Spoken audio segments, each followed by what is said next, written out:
এখানে ছাপ বসে গেছে। তোমরা ধরে নিয়েছে আপনাকে কেউ জবাই করে ফেলেছে।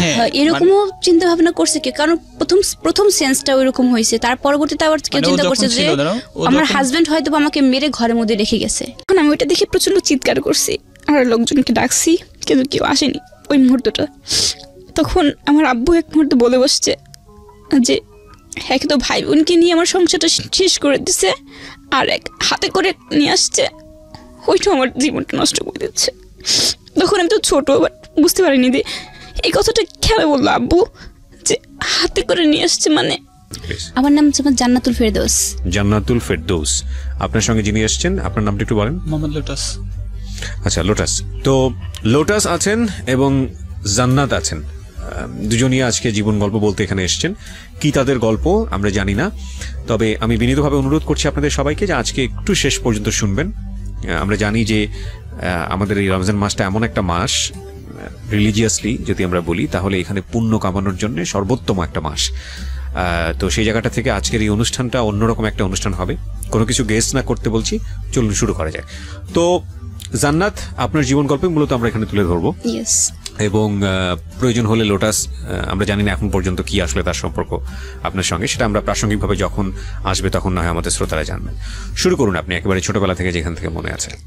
আমার জন্ম ঢাকা যাত্রাবাড়ি, সেখানে আমার শৈশব থেকে বেড়ে ওঠা। আমার বয়স যখন 6 বছর, মেবি আমার যতটুকু মনে আছে আর কি, তখন আমি নতুন স্কুলে, মানে আকর্ষণীয় যেটা ছিল আমি স্কুলে যাব। তখন আমি ওখানকার দামি একটা স্কুল, ব্রাইট স্টার কিন্ডারগার্টেন, হয়তো বা সবাই এটাকে চেনে, এখন বর্তমানে আরও বড় হয়েছে। তখন আমি ওখানে একটা নার্সারিতে ভর্তি হব। স্কুলে গেলাম আমার আম্মুর সঙ্গে বাবার সঙ্গে, দুজনের সঙ্গে গিয়েছি, এমনকি ভর্তিও হয়েছি। আর আমি ছোটোবেলা থেকে একটু আহ্লাদি ছিলাম আর একটু মডার্ন টাইপেরও ছিলাম ছোটো থেকেই। তখন স্কুলে ভর্তিও হলাম। হওয়ার পরে মানে যখন নামটা লিখতে দেয় আমাকে প্রশ্ন করে তোমার বাবার নাম কি, মায়ের নাম কি, তখন বলি আমি তখন বলতে চাই, তখন আমার আম্মু বলে বাবার নাম আব্দুল মজিদ।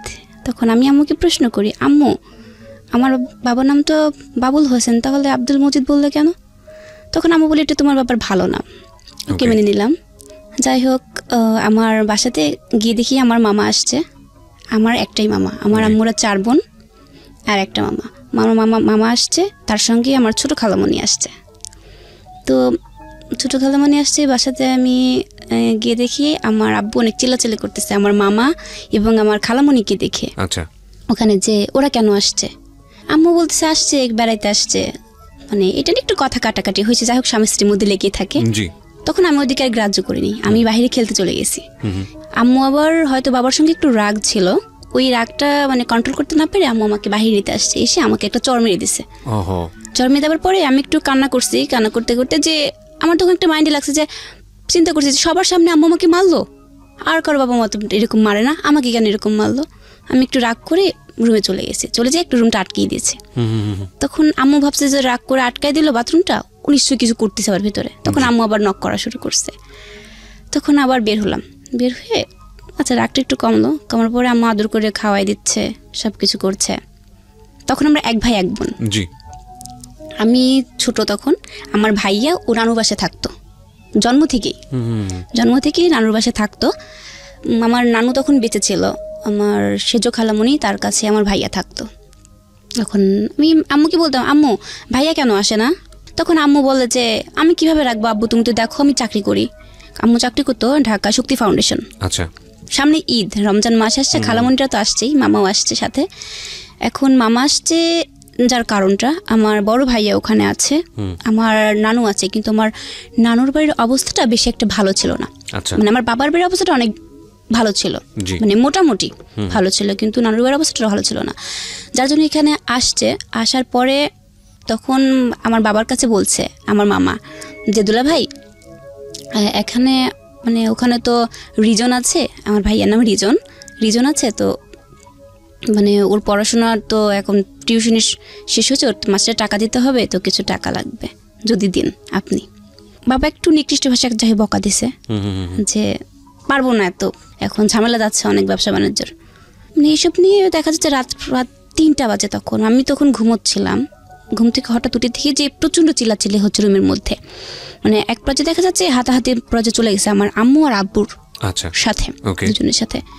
ওইটা দিয়ে আমি একটু ঘাবড়ে যাই, মানে ভয় পেয়ে যাই যে কি হবে এখন। আমি তো তখন ছোটো একটু ভয়টা কাজ করে ওটার মধ্যে, আমি প্রচণ্ড ভয় কাঁপছিলাম। আশপাশে সবাই বলছে যে আপনাদের বাসাতে কি হয়েছে এত চিল্লাচিল্লি, সবাই চিল্লাচিল্লি করছে। তখন আমি আবার ওইদিকে কান্না করে একটু খারাপ লাগলো, কান্নাকাটি করার পরে আমি আবার ঘুমিয়ে পড়লাম, ঘুম চোখে ছিল, ঘুমিয়ে পড়লাম। তখন সকাল হয়ে গেছে। তারপরে আমি আম্মুকে বলছি, আম্মু মামা কোথায়? আম্মু বলছে তোমার মামা চলে গেছে। তখন আমি একটু কান্না করছি যে মামা আমার সাথে কথা না বলে কেন চলে গেল। তখন চলে যাওয়ার পরে তখন মামা আমাকে ফোন দিয়ে বলছে, আম্মু আমি আবার পরে আসবো। ফোন দিয়েছি যখন, বলছে আম্মু তো আমি পরে আসবো আবার। তখন তো মানে মোবাইল ফোন ছিল না, তখন ওই টেলিফোন লাইনটা বললো না, তখন ওই টেলিফোন লাইনে আমি কথা বলেছি মামার সঙ্গে। তখন মামা বলেছে আমি পরে আসবো। ঈদের দিন আমার আম্মু প্রচণ্ড কাঁদতেছে, খুব কাঁদছে। কান্নার পরে আমি আম্মুর কাছে গেছি, আম্মু কি হয়েছে? কিন্তু আমি তো আর আম্মুর কষ্টটা বুঝি না, কিছুই বুঝি না আম্মুর কষ্টটা। শুধু আমাকে প্রশ্ন করছে আম্মু কি হয়েছে, তবু আম্মু কাঁদে, কোনো কথা বলে না। তারপরে ক্লাস 4 পড়ি, আমি নানু বাড়িতে বেড়াতে গিয়েছি। নানু বাড়িতে বেড়াতে যাওয়ার পরে পাবনাতে, ওখানে যাবার পরে আমার নানুমণি আমাকে জড়িয়ে ধরে আর আম্মুকে দেখে অনেক কান্নাকাটি করে যে মা তুই আমাকে ছেড়ে চলে গেছিস, আর আসলি না, সেই যে আসলি 3 বছর পর আসলি।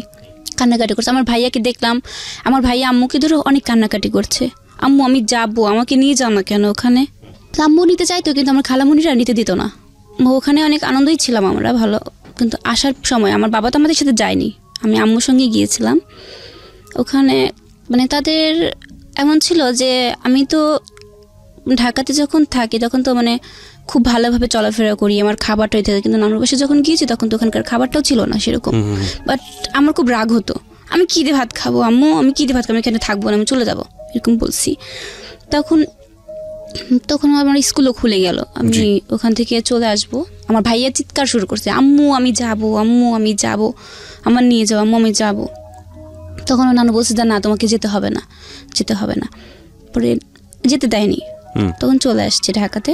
কিন্তু ওখান থেকে ভাইয়া এতটা কান্নাকাটি করছে যে পরবর্তীতে আমার মামা আমার ভাইকে নিয়ে চলে আসছে ঢাকাতে। আচ্ছা, নিয়ে আসার পরে এখানে যখন নিয়ে আসছে তখন আমার বাবা কথা বলে না, মানে মামার সাথে তো কথা বলে না, কিছুই বলছে না। মামা তখন পড়াশোনা করতো, মামা তখন এসএসসি দেবে, আমার মামা এসএসসি দেবে, ওকে নিয়েও আসছে। তখন হয়তো সেটা অগ্রচরে বলছিল যে বড়াপা আমি ফর্ম ফিল আপ করবো, আমার কিছু টাকা লাগবে। মানে একটা যেটা বুঝতে পারছিলাম যে আপনার নানু বাড়ির লোকজন সামহাও আপনার মার ইনকামের উপর নির্ভরশীল ছিল, এবং কিন্তু আপনার বাবা সেটা খুব একটা সাপোর্ট করতো না। আচ্ছা, ইকোনমিক স্ট্যাটাসটা বোঝাটা খুব জরুরি। প্রিয় শ্রোতা, আপনারা যারা শুনছেন ইনিশিয়াল স্টেজে আছি আমরা গল্পের, ধৈর্য ধরে সামনের দিকে আগাবেন, কারণ গল্পের আসল বিষয়টা থেকে আমরা এখনো অনেক দূরে। হ্যাঁ বলেন। তারপরে বলছে যখন বড়াপা আমার ফর্ম ফিল আপের জন্য কিছু টাকা লাগবে, তখন আম্মু করলো কি, আম্মুর কাছে তো টাকা ছিল না, আম্মু পাশের বাসা থেকে হয়তো বা মানে মনে হচ্ছিল আমার যেটা ধার করে নিয়ে আসছে। হ্যাঁ নিয়ে আসছে, যে পরবর্তীতে যখন স্যালারি পাইলে হয়তো দিয়ে দেবে। হ্যাঁ নিয়ে আসার পরে দিয়েছে, মানে সেটা বলেছে তোর দুলাভাই যেন না জানে। ওই কথাটা আমার কানে আসছে, তোর দুলাভাই যেন না জানে, এই কথাটা বলেছে আমার আম্মু। তখন আমার মামা চুপ করে চলে গেছে। তখন আমার বাবা এসে বলছে যে আরিফ আসলো, এসে আমার দেখা না করে চলে গেল, যে ব্যাপার কি, মানে আমি যে বড়, কোনো কি সম্মান নেই আমার? তখন বাবা এইভাবে বলছে। এরপরে ক্লাস 5-এ উঠলাম, সমাপনী দিব আমি। তখন সমাপনী পরীক্ষা শেষে ছুটি হয়েছে, তখন দাদুর বাড়িতে চলে গেছি যশোর কৃষ্ণনগর গ্রামে, বাঘারপাড়া থানার। তো ওখানে যাবার পরে অনেক আনন্দই করলাম। ওখানে যাওয়ার পর আমার ছোট চাচু, ও আমার মামার সমানই প্রায়। আচ্ছা, তখন আমি যখন ওখান থেকে চলে আসব, আমার বাবা তো আমাকে রেখে চলে গেছে, আমাকে আর আমার আম্মুকে। তখন আম্মুর সঙ্গে আর চাচুর সঙ্গে 4-5 দিন থাকার পরে ঢাকায় ফিরতেছি। ফেরার পরে রাস্তার মধ্যে কথা হলো যে আমার চাচু বলছে যে ভাবি এখন থেকে আমি আপনাদের সাথে থাকবো, আপনার সাথে। আম্মু বললো যে ঠিক আছে, আমাদের সাথে থাকলে তো সমস্যা নাই, আমারও ভালো, আর আমার কথা জান্নাত তো একা থাকে বাসাতে, ও তখন আর একজন সঙ্গী হবে। আম্মু অনেক খুশি হয়েছে, উৎসাহ নিয়ে চলে আসছে। তখন আমার আম্মুর পেটে বাচ্চা ছিল। আচ্ছা, তখন মানে ওই দিনই কথা বলতেই মানে আম্মুর প্রচন্ড পেইন ওঠে। প্রেগনেন্টের পরে ঢাকা মেডিকেলে নিয়ে যায়। পরে ওখানে আমার আর একটা বোন হয়। ওকে। বোন হওয়ার পরে কিন্তু ওকে খুব ভালোবাসে, আমার বাবার চোখের মনেই ছিল ধরতে গেলে পারে। কিন্তু তখন দেখতাম যে আমার প্রতি যে একটা তার ইয়াটা ছিল, বাট তখন হয়তো আস্তে আস্তে সেটা কমে গেছে। আচ্ছা, আপনি মনে করছিলেন যে আপনার ভালোবাসার প্রতি শেয়ার চলে এসেছে, আপনার ছোট বোন সেখানে ভাগ বসাচ্ছে? হ্যাঁ, এরকম আমার মনে হচ্ছিল। তখন ও বড় তো হচ্ছে আস্তে আস্তে, কিন্তু আমি তো আমার ছোট বোনকে অনেক ভালোবাসি, ওকে খুব আদর করি, যত্ন করি, সব কিছুই করি। কিন্তু তখন আমার একটু রাগও হতো, যাবো শুধু ওকে নিয়ে ব্যস্ত থাকে। আমি কি কিছু না, একটা খাবার নিয়ে আসছে ওর হাতে দিল, আমার হাতে কেন দিল না? এটা একটু আমার মনের মধ্যে আসছে যে, তো তখন অতটা এখনকার মতো বুদ্ধিটা তখন আসেনি আমার। একটু রাগও হতো। মাঝে মাঝে দেখতাম কি আমি ওর কাছ থেকে খাবারটা কেড়ে নিতাম। আচ্ছা, এরকম করতাম আমি। এরপর আমি ক্লাস 8 উঠে গেলাম, এরকম করে দেখতে দেখতে ক্লাস 8 উঠলাম। 8 ওঠার পরে জেসি পরীক্ষা দিব আমি। তখন প্রথম দিন আমার সেদিন বাংলা পরীক্ষা ছিল। ওই দিন আব্বু আম্মুর মধ্যে অনেক কথা কাটাকাটি চলছিল আমার নানুর বাড়ির বিষয়টা নিয়ে। কিছুই রান্না করেনি সেদিন আম্মু। পরীক্ষা দিতে যাবো, তার কিছু মুহূর্তে দেখাতে ওই রুমের মধ্যে প্রচণ্ড ভাঙচুরের শব্দ হচ্ছে। শব্দ হওয়ার পরে আমি ভেতরে গেলাম, গিয়ে তখন দুজনের মধ্যে কী কথা কাটি হচ্ছিল আমি জানি না। যাই হোক, তখন এক মুহূর্তে দেখলাম কি আমাদের সোফা সেটে যে টিটিপিলটা ছিল, এই টিটিপিলটা দিয়ে আমার আম্মুর মাথার উপরে অনেক জোরে বাড়ি দিছে। বাড়ি দেওয়ার পরে তখন আমি ওইটা দেখে প্রচণ্ড চিৎকার করছি, আর লোকজনকে ডাকছি, কিন্তু কেউ আসেনি ওই মুহূর্তটা। তখন আমার আব্বু এক মুহূর্তে বলে বসছে যে এক তো ভাই বোনকে নিয়ে আমার সংসারটা শেষ করে দিছে, আর এক হাতে করে নিয়ে আসছে, ওইটাও আমার জীবনটা নষ্ট করে দিচ্ছে। তখন আমি তো ছোটো, বাট বুঝতে পারিনি যে এই কথাটা কেন বললো আব্বু, যে হাতে করে নিয়ে আসছে, এটার মানেটা কি? আমি তবুও বুঝতে পারিনি যে বাবা কি বোঝাতে চাচ্ছিল। পরে নিজের প্রত্যেকটা এলাকার লোকজনকে আমি ডাকছি যে সবাই একটু আসেন, আমার আম্মুটা একটু হসপিটালে নিয়ে যাব, এক থেকে পরীক্ষা দেরি হয়ে যাচ্ছে। কিন্তু একটা ব্যক্তিও আসলো না।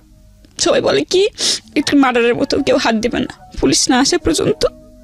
তখন অঝরে শুধু কাঁদছি আর কাঁদছি। তখন আমার পাশের ইউনিটের একটা যে ছিল, পরে সে আসছে। আমি বলছি আন্টি একটু হেল্প করেন না আমার সাথে, আমার আম্মুকে আমি হসপিটালে নিয়ে যাব। তখন উনি হেল্প করছে। আমার কাছে কোনো টাকা ছিল না, কোনো টাকা না থাকার কারণে আমি যে কী করবো মাথার মধ্যে কোনো কিছু আসছিল না। একদিকে পরীক্ষা। পরে আন্টি বললো কি আম্মু তুমি কান্নাকাটি করো না, তুমি পরীক্ষা দিতে চলে। আমি পরীক্ষা দিব না, আমার আম্মুর এমন অবস্থা, আমি পরীক্ষা দিব না। তখন আম্মু বললো যে যাও তুমি। তবু তারপরে আমি আম্মুকে এরকম রেখে আন্টিকে বারবার বলে গেছি যে আন্টি একটু দেখেন, আমি তাহলে যাই। ওই দিন আমি একা একাই, কখনো তো পথ চলি নাই একা একা। ফার্স্ট ওই দিন আমি পরীক্ষা দিতে গেছি একা একা। কিন্তু পরীক্ষার সেন্টারে শুধু আমার মাথার মধ্যে একটা টেনশনই আসছে, লিখছি আর অজরে কাঁদছি যে আমার আম্মুর ওখানে কী অবস্থায় আছে, আম্মু কতটা কষ্ট পাচ্ছে। আমি বাসাতে চলে গেলাম, বাসা দেখি আম্মু তো আসেনি। পর আবার হসপিটালে গেছি, গিয়ে দেখি আমার আম্মুর এখান থেকে তো চুল কেটে ফেলছে, তো এখানে 8টা সেলাই দিচ্ছে আম্মুর। তখন আম্মুকে জড়াই ধরে আমি প্রচুর কাঁদছিলাম, আম্মু তোমার খুব কষ্ট হচ্ছে। আম্মু বলছেন না আমার কোনো কষ্ট হচ্ছে না। মাকে জিজ্ঞেস করলেন না যে মা এই কথাটা কেন বললো বাবা? তখনও কিছু বলি নাই আমি। তখনও কিছু বলেননি না। তারপর বাসাতে চলে আসছি আম্মুকে নিয়ে, ওই দিনই রাতে চলে আসছি বাসাতে। তোরে আস্তে ধীরে পরের দিন সকলে জিজ্ঞেস করতে হচ্ছে আম্মু একটা কথা বলি, রাগ করবে না তো? আম্মু বলেছে না আব্বু বলো। আমাকে আচ্ছা আম্মু, আব্বু এই কথাটা কেন বললো যে হাতে করে নিয়ে এসছে, এর মানে এটা কী বোঝাচ্ছে আব্বু? তখন আমার প্রথম দিনকার কথাটা মনে পড়লো, যে তখন আমি তোমাকে জিজ্ঞেস করছিলাম যে আমি তো খাতায় লিখছি, যে তুমি বলছিলে যে আমার বাবার নাম নাকি ভালো নাম নাকি আব্দুল মজিদ, তাহলে কি আমি কি ভাববো আমাকে বলো? তখনকার চিন্তাধারার ক্লাস 8 বড় চিন্তাধারা তো দুটো ব্যতিক্রম। জি, চিন্তাধারাটা তখন আমি একটু হলে বুদ্ধি হয়েছে, আমি বুঝতে পারি কিছু। তখন আম্মু তবুও কোনো চুপ করে আসে একদম। তারপরের দিন আবার আমার নানু উনি যেখান থেকে খবরটা পাইছে চলে আসছে আমাদের এখানে। আসার পরে তখন ওরকম আম্মুর দেখিয়ে প্রচণ্ড কান্নাকাটি করার পরে আমি তখন নানুকে প্রশ্ন করছি, নানু আমার মাথায় হাত দেওয়া হয়েছে, আজকে আমাকে একটু সত্য কথা বলো। তুমি এতদিন আমাকে প্রশ্ন উত্তর দানি, আজকে তোমাদের ফাইনালি সব বলতে হবে যে কি। তখন আমার নানু সব কিছু বলে যে হ্যাঁ, যে তোমার বাবা আমার যে জন্মের পরপরই নাকি ফেলে রেখে চলে গেছে, পরপর তার কোনো খোঁজ খবর কিছুই নেয়নি। আমার আম্মু নাকি যখন প্রথম তার বাসাতে গিয়েছে খোঁজ নিয়েছে, কিন্তু সে গিয়ে দেখে যে তার আগের 3টা সন্তান আছে, আমার আম্মু গিয়ে দেখছে, আম্মাকে কোলে নিয়ে যায় ওখানে। তখন তো আমি নাকি অনেক ছোট একদম। তার মানে বিষয়টা দেখা যাচ্ছে হচ্ছে আপনি যে বাবার ঘরে আছেন তিনি আসলে আপনার জন্মদাতা পিতা নন, আপনার জন্মদাতা পিতা অন্য কেউ। এই মেসেজটা আপনি তখন জেনেছেন। বিনীতভাবে আপনাকে অনুরোধ করছি আজকে শেষ পর্যন্ত জীবন গল্পটা শোনার জন্য। আরও একবার মনে করিয়ে দিচ্ছি, আপনারা শুনছেন প্রাণ মিস্টার ম্যাঙ্গো ক্যান্ডি প্রেজেন্স জীবন গল্প। আমি আরজি কিবরিয়া আপনার সঙ্গে রয়েছি। একই সাথে একটা জিনিস বলতে চাই, সেটা হলো যে সিচুয়েশন যখন একটু কড়া, যখন মন বসে না কোনো কাজে, তখন মন ঠিক করতে মুখ দিতে পারেন কাঁচা আমের স্বাদে Pran mister mango candy, good mood guaranteed. By the way, এই ফাঁকে আমি সবাইকে একটা বিষয় একটু নোটিস করছি। আজকের এই জীবন গল্প চলাকালীন সময়ে একেবারে যখন গল্পের প্রয়োজন হবে সেই সময় আমি একটা বিশেষ ভিডিও আপলোড করব, এবং সেটা হবে এই ইউটিউব চ্যানেলে। আমি যেটা আপনাদেরকে বলবো এখন, ইউটিউবের অ্যাড্রেসটা একটু লিখে নেবেন প্লিজ, www.youtube.com/RJ Kibriya FM। আমি আবারও বলছি www.youtube.com/RJ KEBRIA FM। চ্যানেলটি আছে কিবরিয়া আরজে নামে। ঢাকা এফএমে যারা ইউটিউবে এই মুহূর্তে প্রিমিয়ার শুনছেন তাদেরকে আমি রিকোয়েস্ট করব যে এই চ্যানেলটিতে এসে আপনারা অবশ্যই সাবস্ক্রাইব বাটনে ফার্স্ট ক্লিক করবেন, তারপরে বেল বাটনটি অন করবেন। এবং যেটা আমি সাধারণত করে থাকি, বিশেষ বিশেষ গেস্টের ছোট্ট ছোট ভিডিও ক্লিপস আমি এখানে দিই। তো আজকের এই ভিডিও ক্লিপটা খুবই স্পেশাল, এটা আমি আগে থেকেই পাবলিশ করব না, এবং এটার পিছনে একটা বিশেষ অ্যানাউন্সমেন্টও থাকবে। গল্প চলাকালীন যে কোনো একটা সময়ে আমি যখনই বলবো যে এই মুহূর্তে দিচ্ছি, ঠিক ওই মুহূর্তে গিয়ে ভিডিওটা পাবলিশ হবে ওখানে। সেটা এমন হতে পারে রাত 1টার পরেও হতে পারে, রাত 2টোর পরেও হতে পারে। সবাইকে আমি ধৈর্য ধরে আজকের এই অনুষ্ঠানটা শুনতে বলবো, এবং এই ভিডিওটার সাথে আজকের অনুষ্ঠান যারা শুনছেন, বিশেষ করে ইউটিউবে শুনছেন, তাদের একটা বিশেষ যোগাযোগ থাকবে, আমি সেটাও আপনাদেরকে বলে দেবো। সুতরাং আপনারা আমার এই চ্যানেলটি সাবস্ক্রাইব করে কানেক্টেড থাকুন। আমি তখনই বলবো যখন ভিডিওটা দেওয়া হবে ওখানে। কেন এতক্ষণ ধরে বলছিলাম, আমি আর কথা না বাড়ি, আমি ফিরছি হচ্ছে জান্নাত আপনার কাছে। তো নানি আর কি বললো? নানা তখন মানে সবকিছু বললো যে তুমি ওখানে যখন গিয়ে আমাকে নিয়ে নাকি গিয়েছিল, সব প্রত্যেকটা কাহিনী বললো আমার কাছে। তখন নানির কাছে আমি সমস্ত কাহিনীটা মানে ডিটেলস জানতে চাই যে আসলে আমার আম্মুর জীবনে কি হয়েছিল। তখন নানু বলে যে তখন আমার জন্মের পর নাকি আমার বাবা ফেলে রেখে চলে যায়, মানে আমি হসপিটালে থাকতি, আমার বাবা ফেলে রেখে চলে গেছিল আমাকে। তখন আমার ভাইটা মানে ছোট বলতে কি 2 বছর হয়তো বয়স এরকম হবে আমার ভাইয়াটার, আর আমি তখন জন্ম হয়েছে। ফেলে রেখে চলে গেছে বলতে সে সৌদিতে চলে গেছে। আচ্ছা, সৌদিতে চলে গেছে। বাট আম্মু অনেক খোঁজাখুঁজি করেছে, কিন্তু তার ঠিকানা কোথাও পায় না। কারণ আম্মুর যখন নাকি বিয়ে হয়েছিল তখন আম্মু তো জানতো না যে তার বাড়ি কোথায় বা কোনো কিছু। কারণ আগের দিনে যখন বিয়েটা দিয়েছে হয়তো হুটহাট করে দিয়ে দিয়েছে, সামহাউ কমিউনিকেশনটা হয়নি আর কি। ওকে, নো প্রবলেম। তারপর তখন ওখানে যাওয়ার পরে আম্মু আমাকে নিয়েই গেছে, ওই অবস্থাতেই অসুস্থ অবস্থাতেই গেছে। তখন আমার বয়স নাকি 10 দিন। ওই অবস্থা গিয়ে দেখে যে তার ঘরে সন্তান আছে, 2টা মেয়ে আছে, একটা ছেলে আছে। তাহলে তো কিসের অভাব? আমার মানে তখন আম্মু বলছে যে ঠিক আছে, তার তো ঘরে সবই আছে, তাহলে আমি কি? তবু আম্মু তাকে ধরে রাখার চেষ্টা করছে মানে ওখানে থেকে, কিন্তু ওখান থেকেও মানে এমন করছে যে আগে তার যে আগের ওয়াইফটা ওই বাবার, উনি তার বড় ভাইয়ের ওখানকার চেয়ারম্যান ছিল। অনেক লোক লাগাই দিয়ে আমার আম্মুকে অনেক আঘাত করছে। এক পর্যায়ে দেখা যায় তুই গ্রাম থেকে বের করে দিছে। আচ্ছা, যে তোর তো অন্যায় যে তুই একটা বউ থাকতে কেন বিয়ে করছিস। কিন্তু আম্মু তখন সবাইকে বলছে যে এই কথাটা যদি আমাকে বা আমার ফ্যামিলিকে বলতো, মানে আম্মু তখন এসএসসি পরীক্ষা দেবে আমার যখন জন্ম হয় তখন, ওই টাইমটা তখন আম্মু বলতো যে আমি তো একটা শিক্ষিত মেয়ে, আমি জেনে শুনে কেন আরেকজনের সংসার ভাঙবো ভাই, আমি তো কোনো কিছু জানতাম না বা আমার ফ্যামিলি জানতাম, আমার ফ্যামিলি এটা দিয়েছে বিয়ে। তখন আম্মু অন্যটাকে বোঝানোর চেষ্টা করেছে, বাট বোঝাতে পারেনি, গ্রাম থেকে বের করে দিচ্ছে। তবু আম্মু চেষ্টা করছে ওনার সাথে কন্ট্রাক্ট রাখার। এরকম করতে করতে নাকি আমার বয়স 3 বছর 4 বছর পর্যন্ত যোগাযোগ রাখার চেষ্টা করছে। খরচ দিত বলতে মানে মাসে নাকি 2000 টাকা করে পাঠাতো। আচ্ছা, এইভাবে পাঠাইতো ওখান থেকে। কিন্তু পরবর্তীতে এক পর্যায়ে দেখা গেল যে দেয়ই না। তখন আমার নানুরা নাকি কন্ট্যাক্ট করার চেষ্টা করছে, সমস্ত ফোন সবই বন্ধ করে দিছিল তারা। তখন ওখান থেকে ডিভোর্স পেপারটা পাঠিয়ে দিছিল। আচ্ছা, যেভাবেই হোক। এখন আম্মু তো একটা মেয়ে কখন তো মনে চায় না যে তার সংসারটা ভেঙে যাক, 2টা বাচ্চা হয়েছে। জি। তখন গ্রামের লোকজন, আম্মু মাইট খাওয়ার পরে গ্রামের লোকজন বলে তুই এই সংসার থেকে কি পাবি, তার তো ছেলে আছে, মেয়ে আছে, সবই আছে, তুই ছেড়ে দে। আম্মু বলছে না, আমি তার সামনাসামনি কথা বলবো। কিন্তু সে সামনাসামনি কখনো ফেস করেনি, নাকি আম্মুর দেশের বাইরে ছিল। ডিভোর্স পেপার পাঠানোর পরে হয়তো ব্রেকআপ হয়ে গেছে। পরে তার পরবর্তীতে 2টা বছর আম্মু নাকি বাড়িতেই ছিল। তখন আমার এই যে বর্তমান যে বাবা, উনি পাবনাতে টিএনটির ওখানে কাজ করতেন আর কি, টেলিফোন লাইনের কন্ট্রাক্টারি করতো আর কি। ওখান থেকে আমার আম্মুকে দেখেছে, দেখার পরে মানে যে বাবাই হোক খোঁজ নিয়ে বাড়িতে গেছে। যাওয়ার পরে দেখে যে আমি তখন ছোট, আমার বড় ভাইটাও ছিল, সব কিছু জেনে শুনে আমার আম্মুকে আর কি বিয়ে করে, প্রস্তাবের মাধ্যমে বিয়েটা করে। কিন্তু আমার দাদুর বাড়িতে এটা আবার কেউ মেনে নেয়নি। এটা না নেওয়াটাই স্বাভাবিক, সেটা আমাদের ক্ষেত্রে হলেও এরকমই হতো যে এক ছেলে এক মেয়ে আছে, এটা কেউ মানতে চাইবে না, মেনে নেয়নি। তখন আমার আম্মুকে অতটা মানে ভালোবাসতো না কিছুই করতো না বর্তমান তাদের বাড়ি থেকে। ওটা তো আগেটা তো বাদ দিলাম। আপনি স্টোরিটা পুরোটা ফাইন্ড আউট করতে পারলেন যে আসলে ঘটনাটা কি ছিল আপনার নানুর কাছ থেকে। আচ্ছা, আমি আবারও আপনাকে ফিরে নিয়ে যাচ্ছি হাসপাতালের জায়গাটাতে যেখানে আপনার নানু বেড়াতে আসছে। সো নানু এই গল্পগুলো বলছিল, তারপরে গল্পের সামনে দিকে একটু আগাই আমরা। তারপর কি হলো? মানে ওই ঘটনার পরে আমার বাবা চলে আসছে। আমার বাবা আসার পরে আমি বাবাকে শুধু সাধারণভাবে প্রশ্ন করছি, আচ্ছা আব্বু, মানে ছোট থেকে তো আমাকে বড় করছো, এটা আমার উপর কি তোমার কোনো মায়া আসেনি এই পর্যন্ত? আব্বু বলছে, কেন বাবা? আব্বু আমাকে এখান থেকে ভালোবাসা পাইনি যে তা না, এখানেও ভালোবাসা পাইছে অনেক। আব্বু বলছে, কেন বাবা?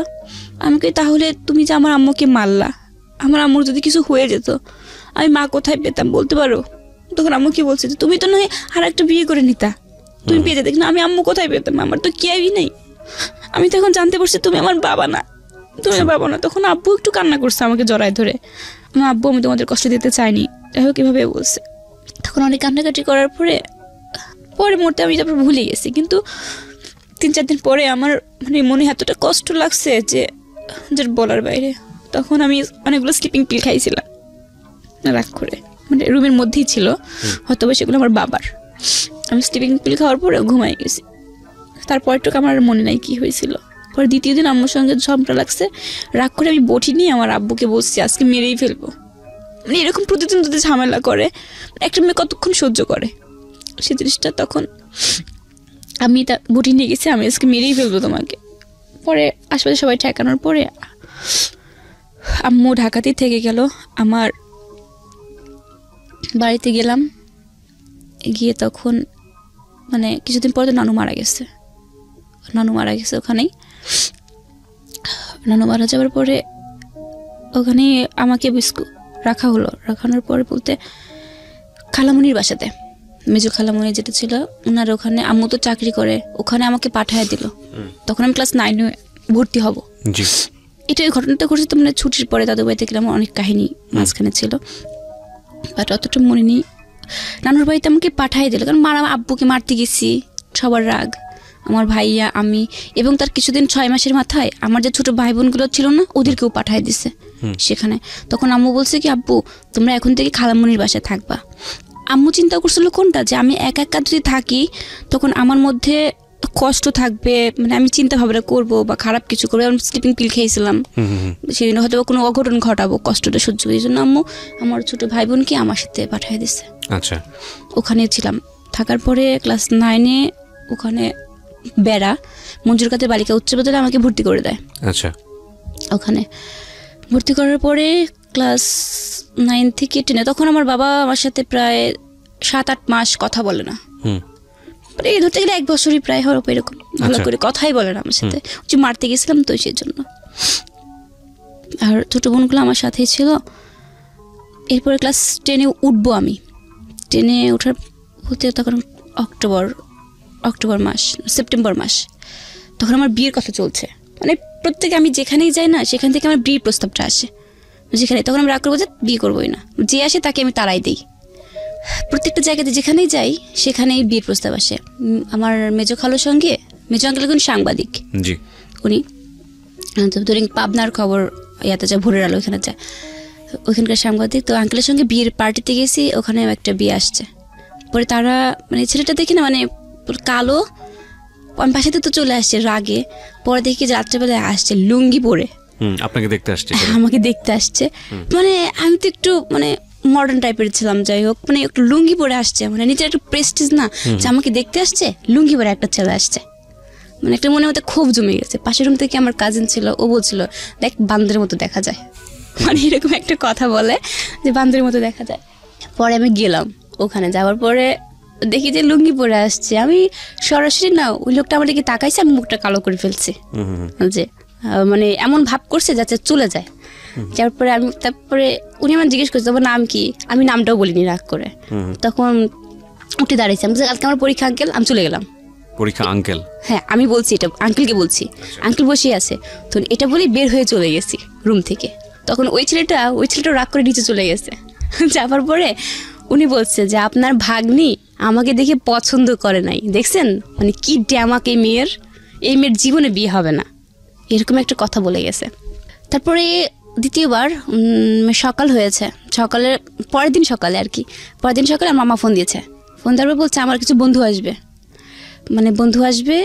তখন আমি বলছি এবার কোথাকার বন্ধু আসবে, আল্লাহর টিজিন খালি বন্ধুই আসে আর প্রতিদিন আমাদের খাবারগুলো নষ্ট করে, এরকম কথা বলছি। ওদের একটা কথা শোনাচ্ছে। তখন মামা ফোন দিয়েছে, হ্যাঁ আম্মু। আমাকে হ্যাঁ মামা বলেন। তখন বলছে যে আম্মু তুমি আজকে পরিষ্কার থাকবো, আমার বন্ধুরা আসবে। কিসের বন্ধুত্ব, আপনার বন্ধু আসবে তো আমি পরিষ্কার থাকবো কেন, কি বোঝাচ্ছেন আপনি? তারপর আমি বলছি চলে আসো। মামারা আসতেছে, রাস্তার মধ্যেই হয়তো ছিল মামা, আমার বন্ধু সবাই ছিল। আমাকে আমার বৌমনি মামার ওয়াইফ যে বৌমনি আমাকে শাড়ি পরাচ্ছে, বৌমনির যেটা ম্যারেজ ডে শাড়ি ছিল ওই শাড়িটা। আমি কই এত এই যে আমাকে শাড়ি পরানো হচ্ছে, ব্যাপার কি? তখন বলে যে না একটা ছেলের দেখতে আসবে। তখন বলতে আবার দেখতে আসবি, দাঁড়া আজকে মজা দেখাবো, আজকে না অন্য কিছু করবো আর কি। শাড়িটা পরেছি, পরার পরে আমার দেখতে চলে আসছে, পাশের রুমে বসছে। তো ওইখানে চারজনই সম্ভব আসছে। আসার পরে তো পাশের রুমতে আমার খালাতো বোন ছিল, সবাই ছিল। ওরা বলছে যে আমার খালাতো ভাই ও আবার দেখে আসছে যে ছেলেগুলো তো একটারও ভালো দেখা যায় না, তবে একটা আছে মোটামুটি কোন রকম। ও বলছে, তাই বলছে মনে হয় ওইটাই পাত্র হবে, যাক যাই আল্লাহ ভরসা। পর্বের মধ্যে গিয়ে সালাম দিয়েছি। তো সালাম দেওয়ার পরে তখন তারা আমার প্রশ্ন করছে একের পর এক। যাক আমি এত ইজিলি প্রশ্ন উত্তরগুলো দিচ্ছি, বেশি কথা বলছি আর হাসছি যাতে বিয়েটা ভেঙে যায়। বলে যে বিয়েটা খুব বাচাল। এরপরে আবার হাসাহাসি করলাম। পরে কোন ক্লাসে পড়তেন তখন আপনি? তখন আমি ক্লাস 10-এ উঠেছি। হ্যাঁ নিউটন উঠেছি তখন। পরে দাঁড়ালাম, একজন বলছে যে একটু দাঁড়ান তো দেখি, আমি দাঁড়ালাম, স্টিল ভাবে দাঁড়ালাম। পরে তখন টের পানি যে পাত্রটাকে, তখন আমার বৌমনি আসছে, এই যে লটাস করে না, এই যে সেই লোটাস। পরে আমি বলে কোন লোটাস, আবার কার কথা বলে? পরে আরেকজন ছিল যে ছেলে দুষ্টামি করছে, তখন আমি কেয়ার করিনি যে কে। তখন বলছে ছেলে কিন্তু কানা না, চশমা পড়েছিল তখন। আমাকে বোঝাচ্ছে ছেলে কিন্তু কানা না, ছেলে দেখতে পারে ছেলের দাঁড়াতে একটু। পরে দাঁড়াইছে, ছেলেকেও দাঁড় করানো হয়েছে। হ্যাঁ ছেলেকে দাঁড় করাইছে, চশমাটা খুলছে। তখন কথা হচ্ছিল ফ্রেন্ডলি এরকম ভাবে। তখন কোনো এর প্রসঙ্গ হয়নি। আর আমি তো যত কথা বলতে পারি যাতে বিয়েটা ভেঙে যায় সেরকম কথা বলছি, হাসছি। তখন সেক্ষেত্রে একটা পাশে থেকে একটা লোক বলেই ফেলছে যে মনে হচ্ছে যে আমি পাত্র, ওই ছেলেটাই হচ্ছে পাত্রী, এ ধরনের কথাটা বলছে। তার পরবর্তীতে আমার হাতে টাকা দিল, 1000 টাকা দিয়েছিল খুশিতে। পরের পাশের রুমে চলে গিয়ে আমার খালাতো বোন ছিল, ও হাত থেকে টাকাটা কেড়ে নিয়েছে। আর ওরা খাওয়া দাওয়া করছে, আর আমি বলছি রাক্ষসটা খাইতে আসছে, এরকম বলছি, রাক্ষসটা খাইতে আসছে। পরে ওরা চলে গেছে। পরবর্তীতে দেখা 2 ঘন্টা পর আবার বিয়ে আসছে। তখন আমি আল্লাহকে বলছি, আল্লাহ এবারকে আমি জবাই হয়ে যাই, দুষ্টামি করে সবাই বলছি এবার কেমন যাবো, কি আগের দিন পরের দিন এটা কি শুরু হয়েছে আমার লাইফে। এটা আম্মুকে ফোন দিয়েছে যে পরে ওদের বাড়িতে কি হয়েছে আমি তো সেটা জানি না। তার পরের সপ্তাহে দেখি যে আমার আম্মু চলে আসছে। আচ্ছা, আমার আম্মু আসছে। আমার বাবা তো আমার সাথে কথা বলে না, সে তো আগে বলেছি। আমার বাবাকেও জোর করে নিয়ে আসছে আমার আম্মু, যে জানাতের বিয়ের কথা চলতেছে এরকম। তখন আমার মনের মধ্যে না কাঁপছে, ভয় পাচ্ছি, কান্না করছি। বলছি লাইফে একটা মেয়ের জীবনে কি থাকে, একটা প্রেম করতে পারলাম না জীবনে। সত্য কথা যেটা আমার লাইফে আমি লাইফে কাউকে প্রেম করি নাই আর কি, কাউকে যে মন দিব সেটাও করি নাই। অফার আসছে চলে ওদিক না তাকে চলে গেছি। যে আমি চাইছিলাম যে এসএসসির পরে কলেজ লাইফে যা প্রেম করবো আমি, কিন্তু আমার ভাগ্যে আর সেটা ছিল না। যাই হোক, পরের সপ্তাহে আবার আমার আমি রাগরাগি করছি যে খালামণি কি শুরু হয়েছে আমার লাইফে বলো তো। তখন খালামণি বলছে যে দেখলেই কি বিয়ে হয়, ঢং কত তোমার, দেখলেই মনে হয় বিয়ে হয়ে যায়, এরকম একটা কথা বলছিল। তারপর বললাম আসলে তো ঠিক, যে প্রথম দিন দেখে গেছে, দ্বিতীয় দিন মনে হয় কিছু হবে না, আজকে ইচ্ছা মতো দুষ্টামি করবো, যাতে মুরব্বী যেগুলো আসে সেগুলো চলে যায়। কিন্তু আসছে ঠিকই ওরা, কিন্তু মুরব্বী নেই ওদের সাথে, সব চ্যাংরা প্যাংরা লোকই ওকে আসছে। আসার পরে মানে ওই দিন কথা হচ্ছে, আমাকে দেখতে আসলো, আমাকে প্রশ্ন আবারও আগের মতোই প্রশ্ন করছে যে তোমার নাম কি, অনেক কথা জিজ্ঞেস করার পরে বলছে তুমি রান্না করতে পারো। আমি এটা আবার কে না পারে, তো সবাই পারে রান্না করতে, এরকম বলছে।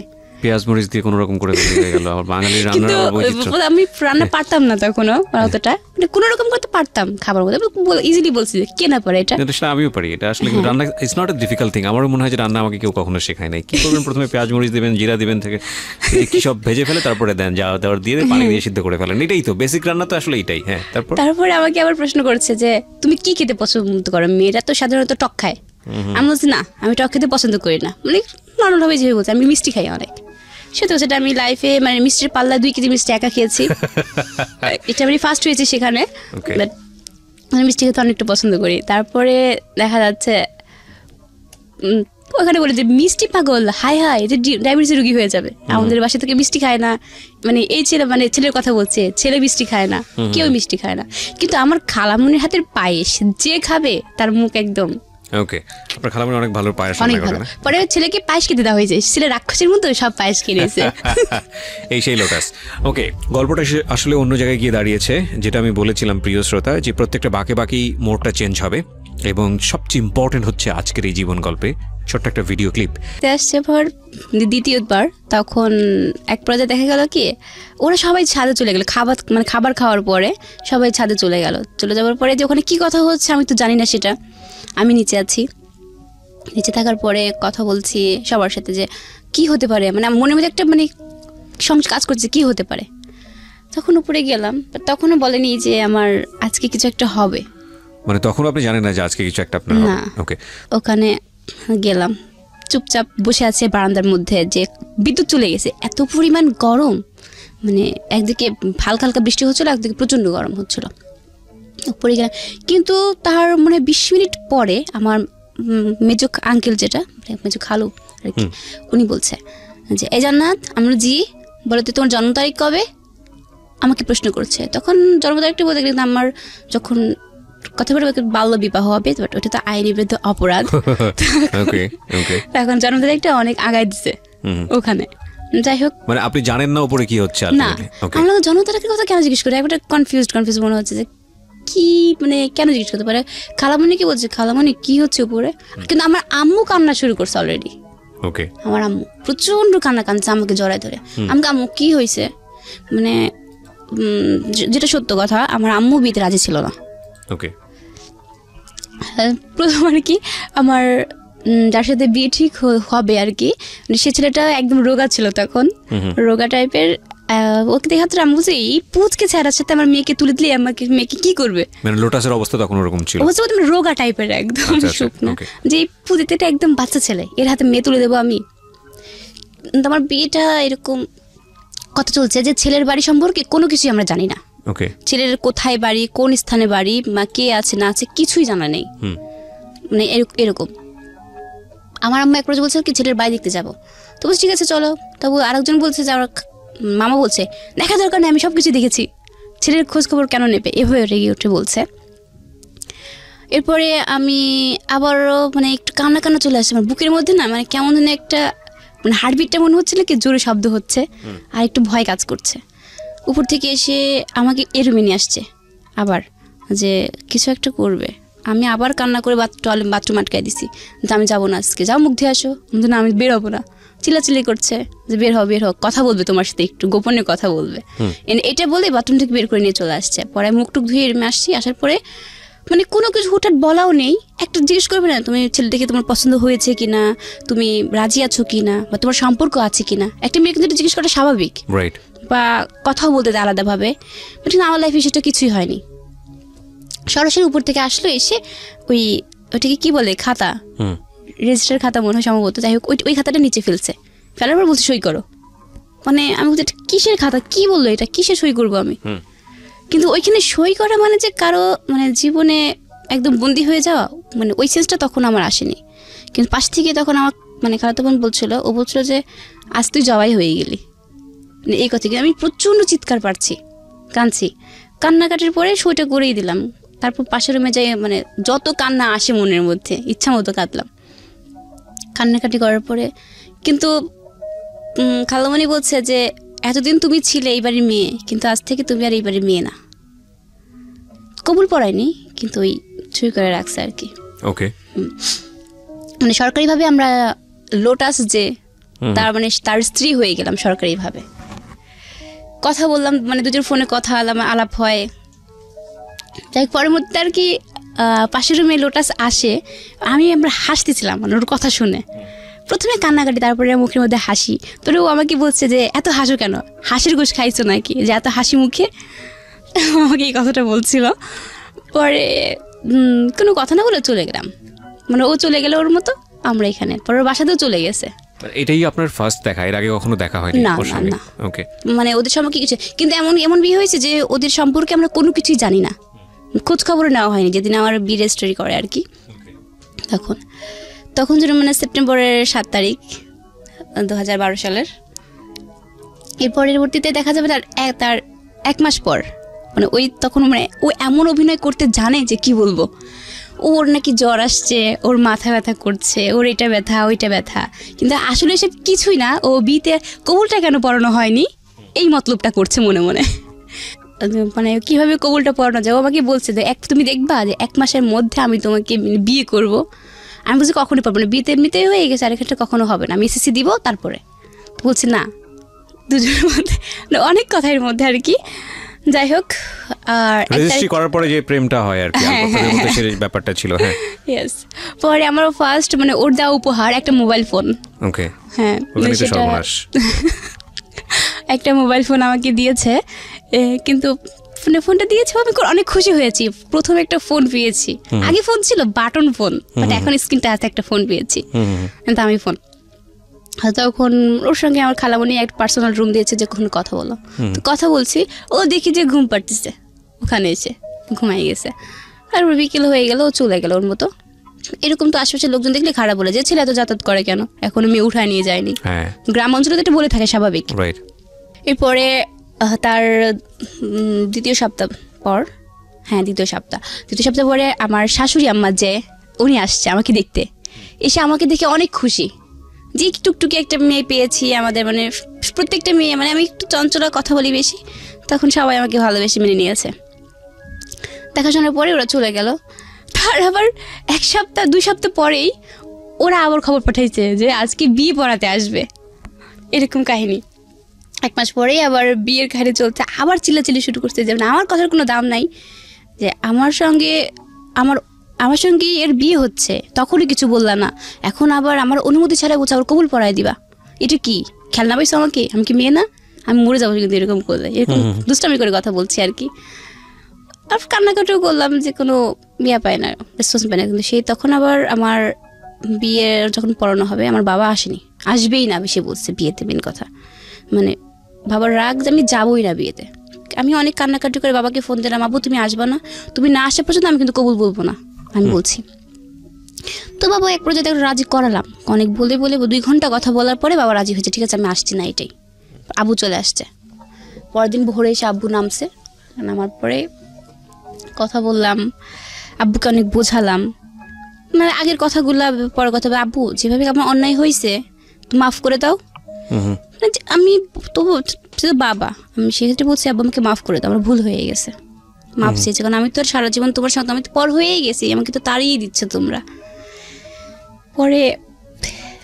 পরের দিন বিয়ের সময় চলে আসছে ওরা, আমার যে বিয়ে পড়ায় রাখবে, তখন ওরা সব ওদের বাড়ি থেকে সব লোকজন চলে আসছে, প্রায় 20 জনের মতো লোক আসছে। আমার জন্য একটা নর্মালি একটা শাড়ি নিয়ে আসছে, নর্মালি আর কি একটা শাড়ি নিয়ে আসছে, আর একটা জুয়েলারি একটা নিয়ে আসছে, ওইটা পরে বিয়ে পড়াবে। আচ্ছা পড়লাম, পড়ার পরে এখন কবুল পড়াবে।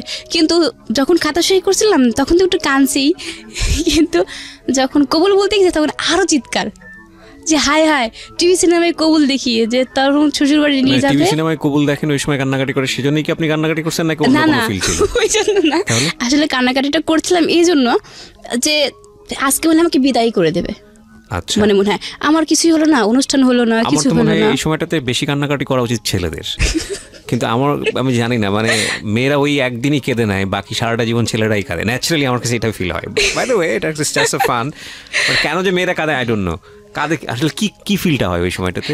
ওই সময় আর কি কবুল যখন বলছিলাম তখন বলছিলাম যে এতদিন আম্মুর আন্ডারে ছিলাম, বাবার আন্ডারে ছিলাম, কত স্বাচ্ছন্দ্য ছিলাম, কিন্তু খালাতো বোনকে তো দেখছি যে স্বামী যা বলে ওইটাই শুনতে হয়। আচ্ছা, এরকম সেন্সটা ছিল তখন। কিন্তু মানে জীবনটা শেষ করে দিল না? হ্যাঁ, আমার লাইফটা মানে তখন একটা মনের মধ্যে ক্ষোভ জাগিয়েছে, একটা প্রেম আসলো না জীবনে, বা মানে প্রেম করে যে কি আনন্দ ওইটাও পাইলাম না আমার জীবনে। কি হলো লাস্টে একদম প্রথমে তো একটা কাজ করলোই, এখন আবার আর একটা। ওকে, যাই হোক কবুলও হয়ে গেল আমাদের। তো ও আমাদের বাসায় আসছে, আসার পরে মানে ওর ভাবটা এমন যে যেতে চাচ্ছে না। ওকে, তো ওই দিন আবার ওকে যেদিন কবুল পড়ায় আমাদের বাসা থেকে চেন পড়াইছে ওকে একটা, ওকে, মানে পড়ায় রাখছে আর কি। রাখার পরে ওরা যেতে চাচ্ছে না, গেলও না সাথে, না যাবার করেও থেকে গেল ওই দিন। আমরা দুজন কথা বললাম, বিদ্যুৎ নেই, প্রচণ্ড গরম, কেমন লাগে অন্ধকারের মধ্যে গ্রামে। দুজনের মধ্যে অনেক কথা, মানে ওর মনে যত কষ্ট আছে সেগুলো বললো, আর আমার মনে যত রাগ আর ক্ষোভ আছে সেগুলো। Sweet moment. আমাদের 1 ঘন্টা সময় শেষ হয়েছে, আরও লম্বা সময় হাতে আছে। আমরা 2টো পর্যন্ত যেতে চাই আজকের এই গল্পটা নিয়ে।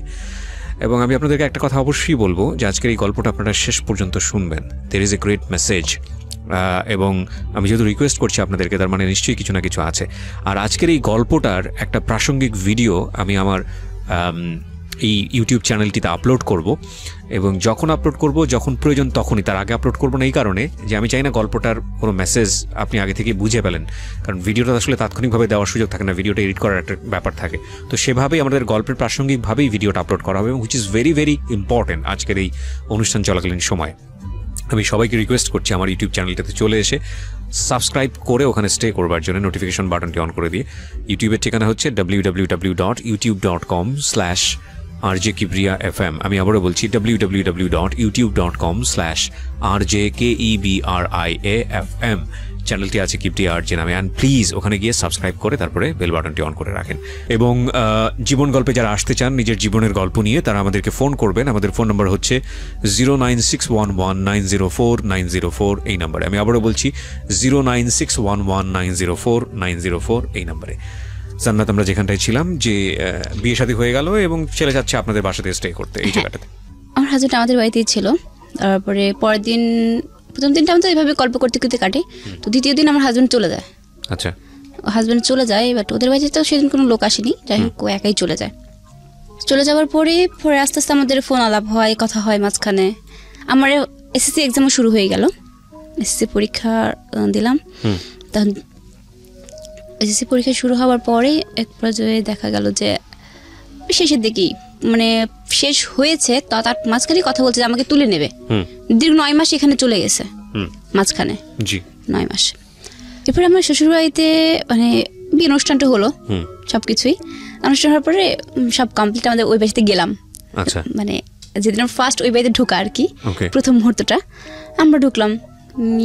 তখন একটা মানে একটা সংশয় ছিল, যাই হোক, যে তখন চলে আসছি। আসার পরে ওই দিনটাই মানে ভালোই কাটলো। পরের দিন অনুষ্ঠান হলো, ওদের বাড়িতে বউ ভাত হলো। হবার পরে আমি চলে গেলাম আমাদের বাসাতে, সেখানেও কথাবার্তা বললাম। এরপরে ওখান থেকে আমার আম্মু ছিল, তখন আমার আম্মু ঢাকাতে ফিরবে ওই দিনটাতে। আমার আম্মু আমাদেরকে বিদায় করে দিয়ে, যেটাকে বলে ফিরানি বলে আর কি, আমাদের ওখানে চলে যাব আমরা। ওই আম্মু ঢাকায় আমাদের নিয়ে চলে যাবে বলতে আমাদেরকে রেখে গেল ওই বিদায়। তখন আমার আম্মুর সঙ্গে মাঝখানে 6 মাস 1 বছর দেখা হয় না আমার। ওকে, তখন একটা মেয়ের জন্য কতটা খারাপ লাগা, যে খুব স্বাভাবিক, হ্যাঁ, অল্প বয়সের এত বছর, মানে পুরো একটা বছর আমার আম্মুর সঙ্গে কোনো দেখা নেই, কথা নেই, কেউ আসে না। আর আমার শ্বশুর বাড়িতে আসা যাওয়ার মধ্যে দেখা যাচ্ছে আমরা খালামুনিরাই আসা যাওয়া করে, যেহেতু আমার নানুর বাড়ি থেকে আমার বিয়ে হয়েছে। কিন্তু আমার হাজব্যান্ড, আমি সত্য কথা যেটা, আমি বাবার বাড়ি থেকে যতটা ভালোবাসা না পাইছি, আমার শ্বশুর বাড়িতে আমি প্রচণ্ড ভালোবাসা পাইছি। আশপাশের সবাই, আমার শাশুড়ি আম্মা তো যে, সে তো বর্তমান যুগে এরকম আছে কিনা আমি জানি না, সকাল হইলেই ভোর হবে ডেকে দিয়ে নাস্তা মুখে তুলে খাওয়াই দেবে। উনি এরকম ধরনের মাটির মানুষ ভিতর থেকে, উনি চাকরি করে কিন্তু স্কার কোম্পানিতে। আচ্ছা, সারাদিন পরিশ্রম করে এসে তার ছেলের বউদের জন্য খাবার তৈরি করে দেয়। এরকম কয়জন করে? রাইট, এরকম কিন্তু কেউ করে না, কিন্তু সে করে। সে এমনই একজন মাটির মানুষ। এরকম করতে করতে পুরো বাসাটাই চেঞ্জ করলাম। পর আমার রেজাল্টের সময় চলে আসলো। রেজাল্ট হলো, আমি এসএসসিতে A- পেয়েছিলাম। তখন একটু ভালো করছিলাম, মানে বিয়ের সময়টা মানে বিয়ে চলাকালীন এসএসসি দিয়েছিলাম, একটু খারাপ হয়েছিল আমার। তারপরে কলেজ মোমেন্টটা, মানে শ্বশুর বাড়ি থেকে সবাই বলেছে আমাকে কলেজে ভর্তি হতে দেবে না। তারা বলেছিল যে না, মানে আমাদের ভাড়াটিয়া ছিল বাসার ওখানকার, তো উনি বলছে যে বিয়ের পরে পড়াশোনা করতে এমনিতে যে মেয়ে রে বাবা ধানি লঙ্কা, না আমাকে সবাই বলতো ধানি লঙ্কা আর কি, এরকম বলতো, বেশি কথা বলি দেখি। আর তখন বলছে ওরে বাবা, এই মেয়ে কলেজে গেলে পারে, এই লোটাস, এই মেয়ে যদি মানে যায়, তুই গেছিস, এই বউ আর খুঁজে পাবি না। মানে ওদের চিন্তাধারা ছিল এরকম, আমি অন্য কারোর সাথে ভেগে চলে যাব এরকম। কলেজে উঠলে কলেজে ভর্তি কেউই হতে দেবে না। তখন আমার হাজবেন্ড আমাকে সাপোর্ট দিয়েছে, না ও পড়াশোনা করুক, ওর একটা ভবিষ্যতে দরকার আছে। সেক্ষেত্রে আমার হাজবেন্ডের অনেক সাপোর্ট আমি পেয়েছি। সেখানে আমার পরিবার থেকেও হেল্প করছে, ও হেল্প করছে। কলেজে ভর্তি হওয়ার মধ্যে কেউ আমাকে হেল্প করে না, কিভাবে আমি ভর্তি হব সেখানে। আমি তো চাই সরকারি কলেজে পড়তে, কিন্তু সরকারি কলেজে ভর্তি হতে চাইলে প্লাস পেতে হবে আমাকে ওখানকার দামি কলেজে ভর্তি হতে গেলে। তো আমি তো রেজাল্ট খারাপ করছি, কিছুতেই ভর্তি। আমার বড় ভাসুরকে বলছি, ভাইয়া, আমার বড় ভাসুর তখন বিয়ে করেনি, না আমার ওই বাড়ির প্রথম বউ আমি, বড় ভাসুর বিয়ে করেনি। ভাইয়াকে বলছি, ভাইয়া আমি ভর্তি হব। তো ভাইয়া বলছে যে হওয়া ঠিক আছে, তুমি ওখানে সবকিছু জমা দাও। কিন্তু দিয়েছি, কিন্তু কাজ হচ্ছে না। তারপরে দেখেছি ভাইয়া কোনো গ্রাহ্য করে না। কি করব আমি? আমার হাজব্যান্ডকে বলছে যে নেতা যে ছিল পাশে তার কাছে যেতে, তো কোনো কাজ হলো না। লাস্টে আমি একাই গেলাম কলেজের মধ্যে, গিয়ে দেখলাম যে ওখানে নেতা খেতা তো আছেই। তাদেরকে বললাম যে দেখেন ভাই, আমার খুব ইচ্ছা যে আমি এই কলেজে ভর্তি হব, আমি কীভাবে ভর্তি হবে, আমার তো রেজাল্ট খারাপ আসছে, আমি ভর্তি হতে চাই। অনেক কিছু বললাম, দেখা যায় একটা জন্য অনেক কান্না করে ফেললাম ওইখানে। তারা আমাকে হেল্প করছে, আমি ভর্তি হয়ে গেছি। পরবর্তীতে একটা জিনিস যে আমার মানে হাজবেন্ড তো হেল্প করছে, বাট আমি একা একা সেখানে সংগ্রাম করে ভর্তি হয়ে গেছি ওই দামি কলেজে।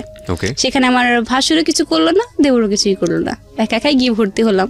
কলেজ লাইফে চলছিল অনেক ভালো। আমার ফার্স্ট ইয়ারের ফার্স্ট এক্সাম শুরু হলো। আমার এক্সাম দিয়ে আমি বাসাতে চলে আসলাম। আসার পরে এর পরবর্তীতে আবার ভালোভাবে পরীক্ষাটি দিয়ে আসলাম, সুস্থ মানুষ একদম পুরা।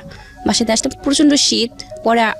পরের দিন এরকম করতে করতে লাস্ট পর্যায়ে 6টা পরীক্ষা হয়। শেষের পরীক্ষার দিন আমার পরীক্ষা, এয়ার চেঞ্জ পরীক্ষা শেষ হওয়ার পরে লাস্ট দিন বাসায় চলে আসলাম। আসার পরে শুয়ে আছি, আমি ঘুমিয়ে। আমার পাশে হাজব্যান্ড ছিল, মানে যে কোনো একটা টেনশনে দুজনের মধ্যে কাজ করছে, মানে ওর মনের কথাগুলো বলছে আর আমি সেগুলো শুনছি। কিন্তু আমার পর্যন্ত সেদিন মাথা ঘুরছিল।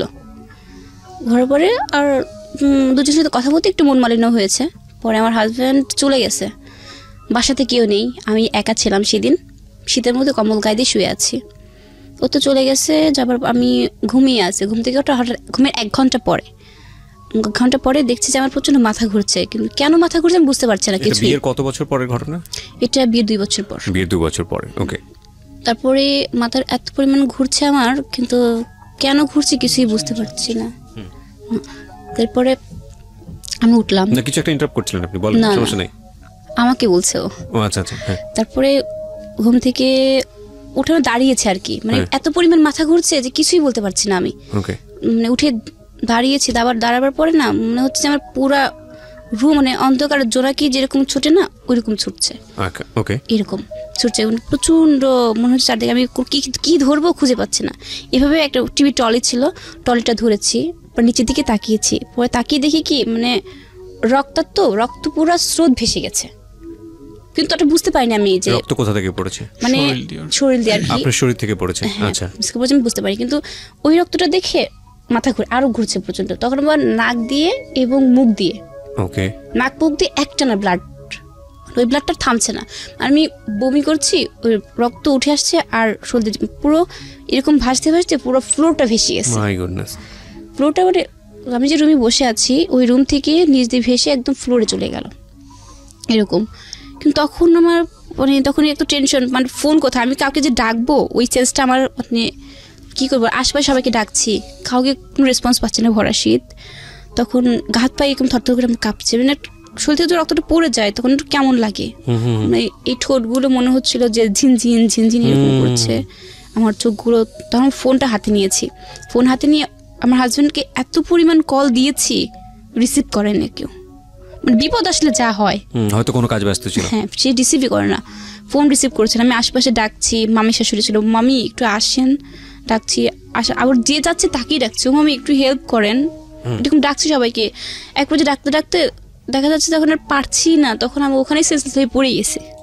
পড়ে যাওয়ার পরে একদম মানে ফুপি উঠছে, যেরকম আমার সেন্সটা ঠিকই আছে কিন্তু এরকম ফুপি উঠছে, ব্লাডটা বের হয়ে শুধু সাদা ফেনা বার আসছিল। আচ্ছা, আপনি কখন?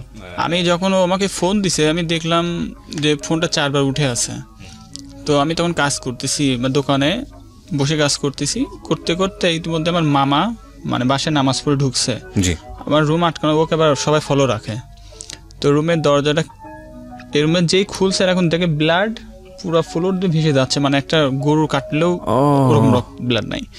তো যাওয়ার পর দৌড়, মামা ওখানে না ঢুকে দৌড় আমার দোকানের পর চলে গেছে। তো আমি ওরকম দেখে আমার ওরকম সম্পূর্ণ ফালাতে আমি দৌড় মারতে আসে, আমি দেখে মানে আমি ওখানে হ্যাং হয়ে গেছি, কি এটা, মানে আমি ধরে সামনে তাড়াতাড়ি ধরেছি, লোকজন আমাকে বলতে ধরিস না, মানে সারা জায়গায় ওদের দাঁড়াইছে, মানে দাঁড়ায় আলমারি ছিল, ওই আলমারিতে 2 হাতে ছাপ, মনে হচ্ছে কেউ যেন এসে মারি থুয়ে গেছে, এখানে গলার এখানে পুরা স্পট। আমি পুরা সেন্সলেস হয়ে গেছি, কি অবস্থা। ওরকম আমার মামা আসলো, মামা আসে কোলে করে অমনি নিয়ে মানে আশপাশে সবার সেন্সটা হাসপাতালে মানে সেন্সটা এরকম ছিল যে একদিকে তো আমি ওই ব্লু কালারের একটা ড্রেস পরেছিলাম, ওড়না পেঁচানো ছিল, তো ব্লু কালার তো রক্ত পড়ছে, তো সেখানে ব্লু রংটা তো উঠবেই, তো সেই রংটা এখানে ছাপ বসে গেছে, মানে ধরে নিয়েছে আপনাকে কেউ জবাই করে ফেলেছে। এরকমও চিন্তা ভাবনা করছে কি, কারণ প্রথম সেন্সটা ওইরকম হয়েছে, তার পরবর্তীতে আবার কেউ চিন্তা করছে যে আমার হাজবেন্ড হয়তো আমাকে মেরে ঘরের মধ্যে রেখে গেছে, আশপাশের গ্রাম ছড়ায় গেছে, সবাই বলতিছে যে লোটাস মারছে। তো আমি বলছি আমি তো মারি নাই, আমি যেরকম নিয়ে যাই, নিয়ে যে মানে বাসার কেউ ওই ব্লাডটা যে ধুবে সেটা ধুচ্ছে না, অলরেডি মানে প্রশাসনিক ফোন দিবে। তা আমি কোথাও ফোন দেওয়ার দরকার নাই, মানে পুলিশকে জানা। তা আমি বললাম কাউকে করার দরকার নাই, ও সেন্স নেই, একদম সেন্স নেই, ওকে অমনি কোলে করে নিয়ে মানে লাইফে তো এরকম মানে কখনো এরকম নিয়ে যে হসপিটালে নিয়ে গেলাম। তো ওই মুহূর্তে ব্লাডের গ্রুপ জানা নাই আমার ওর। দেখেন গল্পটা কোথায় ছিল, কোথায় এসে দাঁড়িয়েছে এবং কোথায় যাচ্ছে সেটাও আপনার জন্য অকল্পনীয়। শুধু একটাই কথা, ধৈর্য ধরে প্লিজ শেষ পর্যন্ত আপনারা শুনবেন। আমরা ছোট্ট একটা বিরতি নেবার আগে আপনাদেরকে আবারও বলছি, এই গল্পের খুবই গুরুত্বপূর্ণ একটা ভিডিও পার্ট যারা আজকে এখানে গেস্ট হিসেবে আছেন তাদেরকে আমরা উপস্থাপন করবো আমাদের ইউটিউব চ্যানেলে। আমার ইউটিউব চ্যানেলটিতে গেলে আপনি সেখানে তাদেরকে দেখতে পাবেন। তার আগে আপনাকে সাবস্ক্রাইব করতে হবে। আমার ইউটিউবের ঠিকানা www.youtube.com/RJKebriya FM, RJKEBRIA FM। চ্যানেলটিতে গিয়ে সাবস্ক্রাইব করে নোটিফিকেশন মানে ঘন্টা বাটনটা অন করে নেবেন। আমি কিছুক্ষণের মধ্যে হয়তো ভিডিওটা আপলোড করব। ঠিক আছে, তো তারপরে কি হলো লোটাস? হসপিটালে নিয়ে গেলাম। তো একটা মানুষের শরীরে যখন মানে 0 পয়েন্ট আসে তখন তার অবস্থা কি হতে পারে। তো ডাক্তার বলতেছে ব্লাডের গ্রুপ বলেন, তো গ্রুপ তো আমার জানা নাই, পাশে ওর বাসারও কেউ নাই, শুধু আমি আমার মামারা। তো তখনও আমার বাসাতে জানানো হয়নি, মানে ওর সেন্স রয়েছে, ওভাবে সেন্স রয়েছে। আমি বলতে জানা তুমি কি তোমার ব্লাড গ্রুপ জানো? 3 বার বলছে হ্যাঁ বি পজিটিভ। যখন বলছে তখন সঙ্গে সঙ্গে ব্লাডের আর কোনো নাই। পরে নিয়ে ডাক্তার বলতেছে এই রোগীকে আমরা করতে পারবো না। মানে ডক্টর ওখানে, আমি তখন পাবনা সদরে ভর্তি ছিলাম, ওখান থেকে সরাসরি কোনো টেস্ট না করেই বলে ফেলছে ব্লাড ক্যান্সার।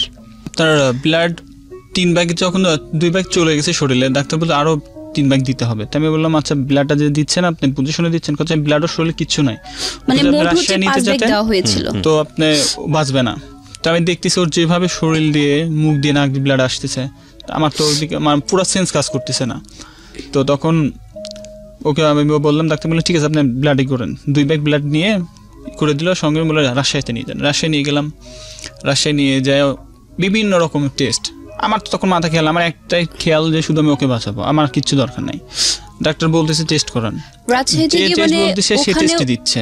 মানে এমন অবস্থাটা হয়েছে রাজশাহীতেও যে শুধু টেস্টের পর টেস্ট, মুখ দিয়ে ডক্টর এসে আমার সঙ্গে কথা বলছে, ডক্টরের মানে পায়ের উপরই মানে মুখ দিয়ে ব্লাড চলে আসছে, কিন্তু ডক্টর বলছে কিছুতে বুঝতে পারছে না কেন রোগটা আসছে। টেস্ট করতে করতে মানে আমার পুরো হাত আর হাত নেই, মানে এরকম পুরো ফুলে গেছে 2 হাতটা। আর আমি তো খাবার খাই না প্রায় অনেক দিন যাবত, স্যালাইনের উপরেই যাচ্ছে।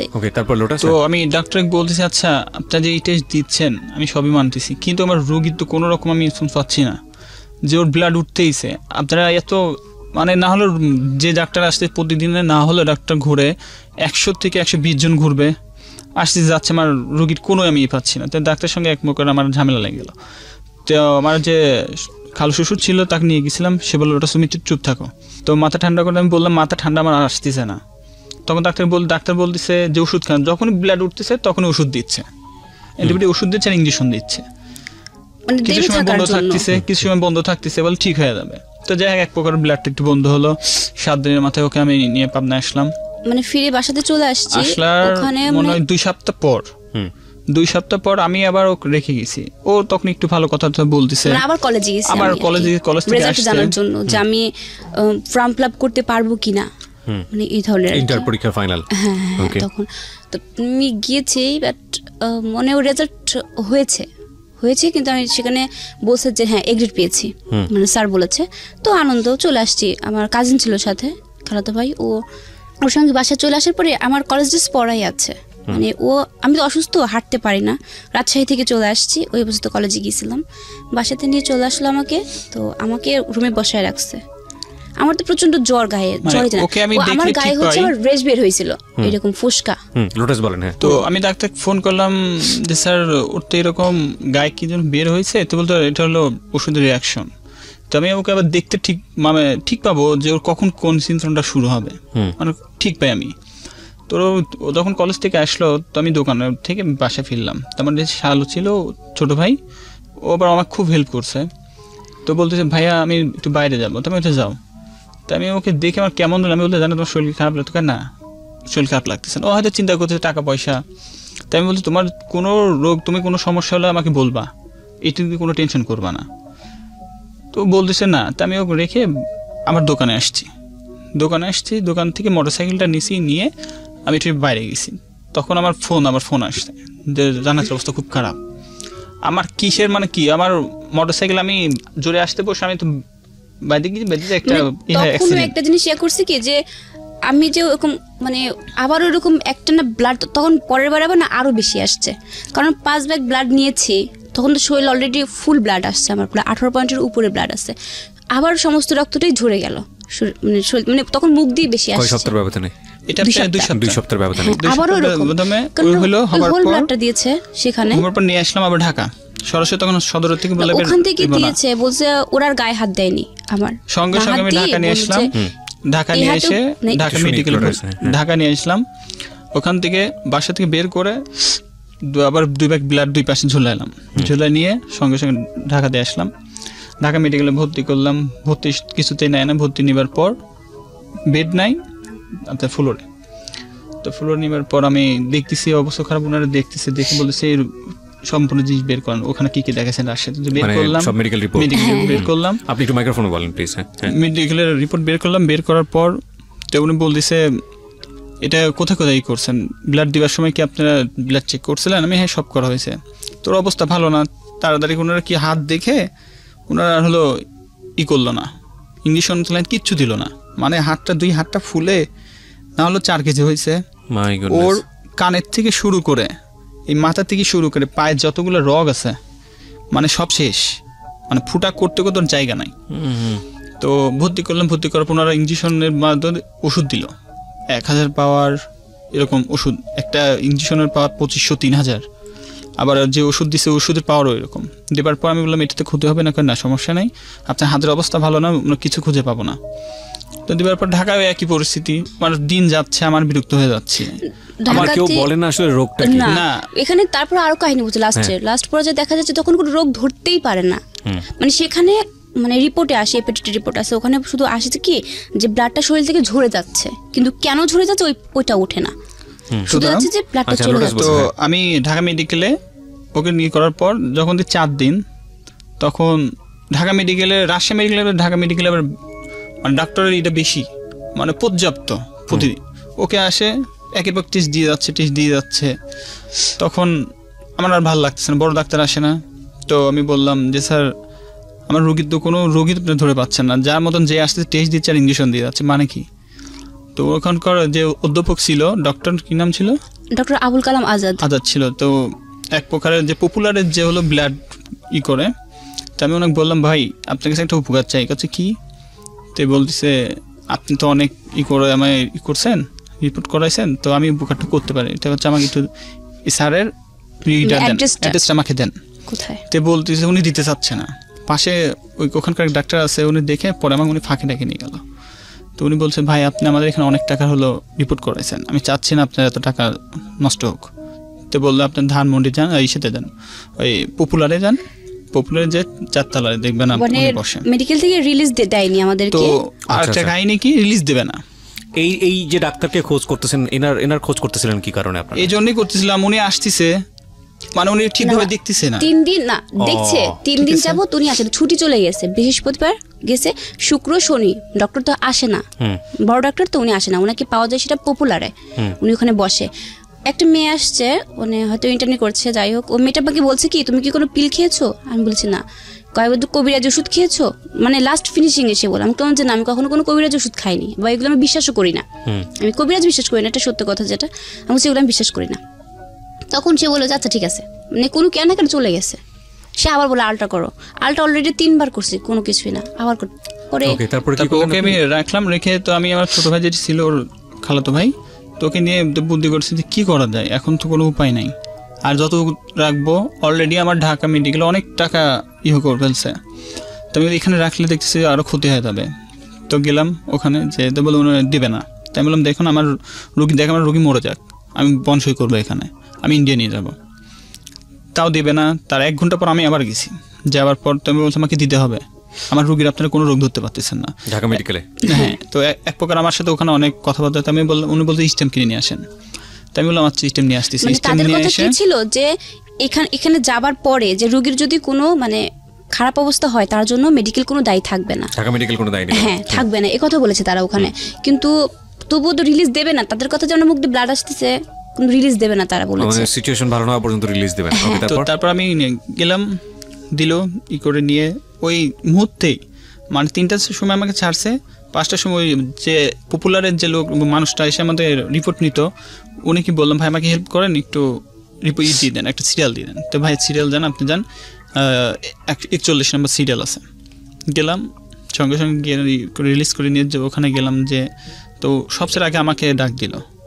2টা রোগীর পর দেখার পর তো উনি দেখে বলছে কীভাবে তোমরা মেডিকেল থেকে চলে আসলা কেন? তো আমি বললাম স্যার আমার রোগীর তো কোনো আমি পাচ্ছি না স্যার, আপনার ওখানে নাই, আমার রোগী কেমনে হয়ে যাচ্ছে, আর শুধু রিপোর্ট দিকে দেখো রোগ ধরা না পড়লে তোমাকে তো টেস্ট দিবেন, তারপর স্যার একটা লিমিট থাকতে হবে, আনলিমিটে গেলে তো হবে না।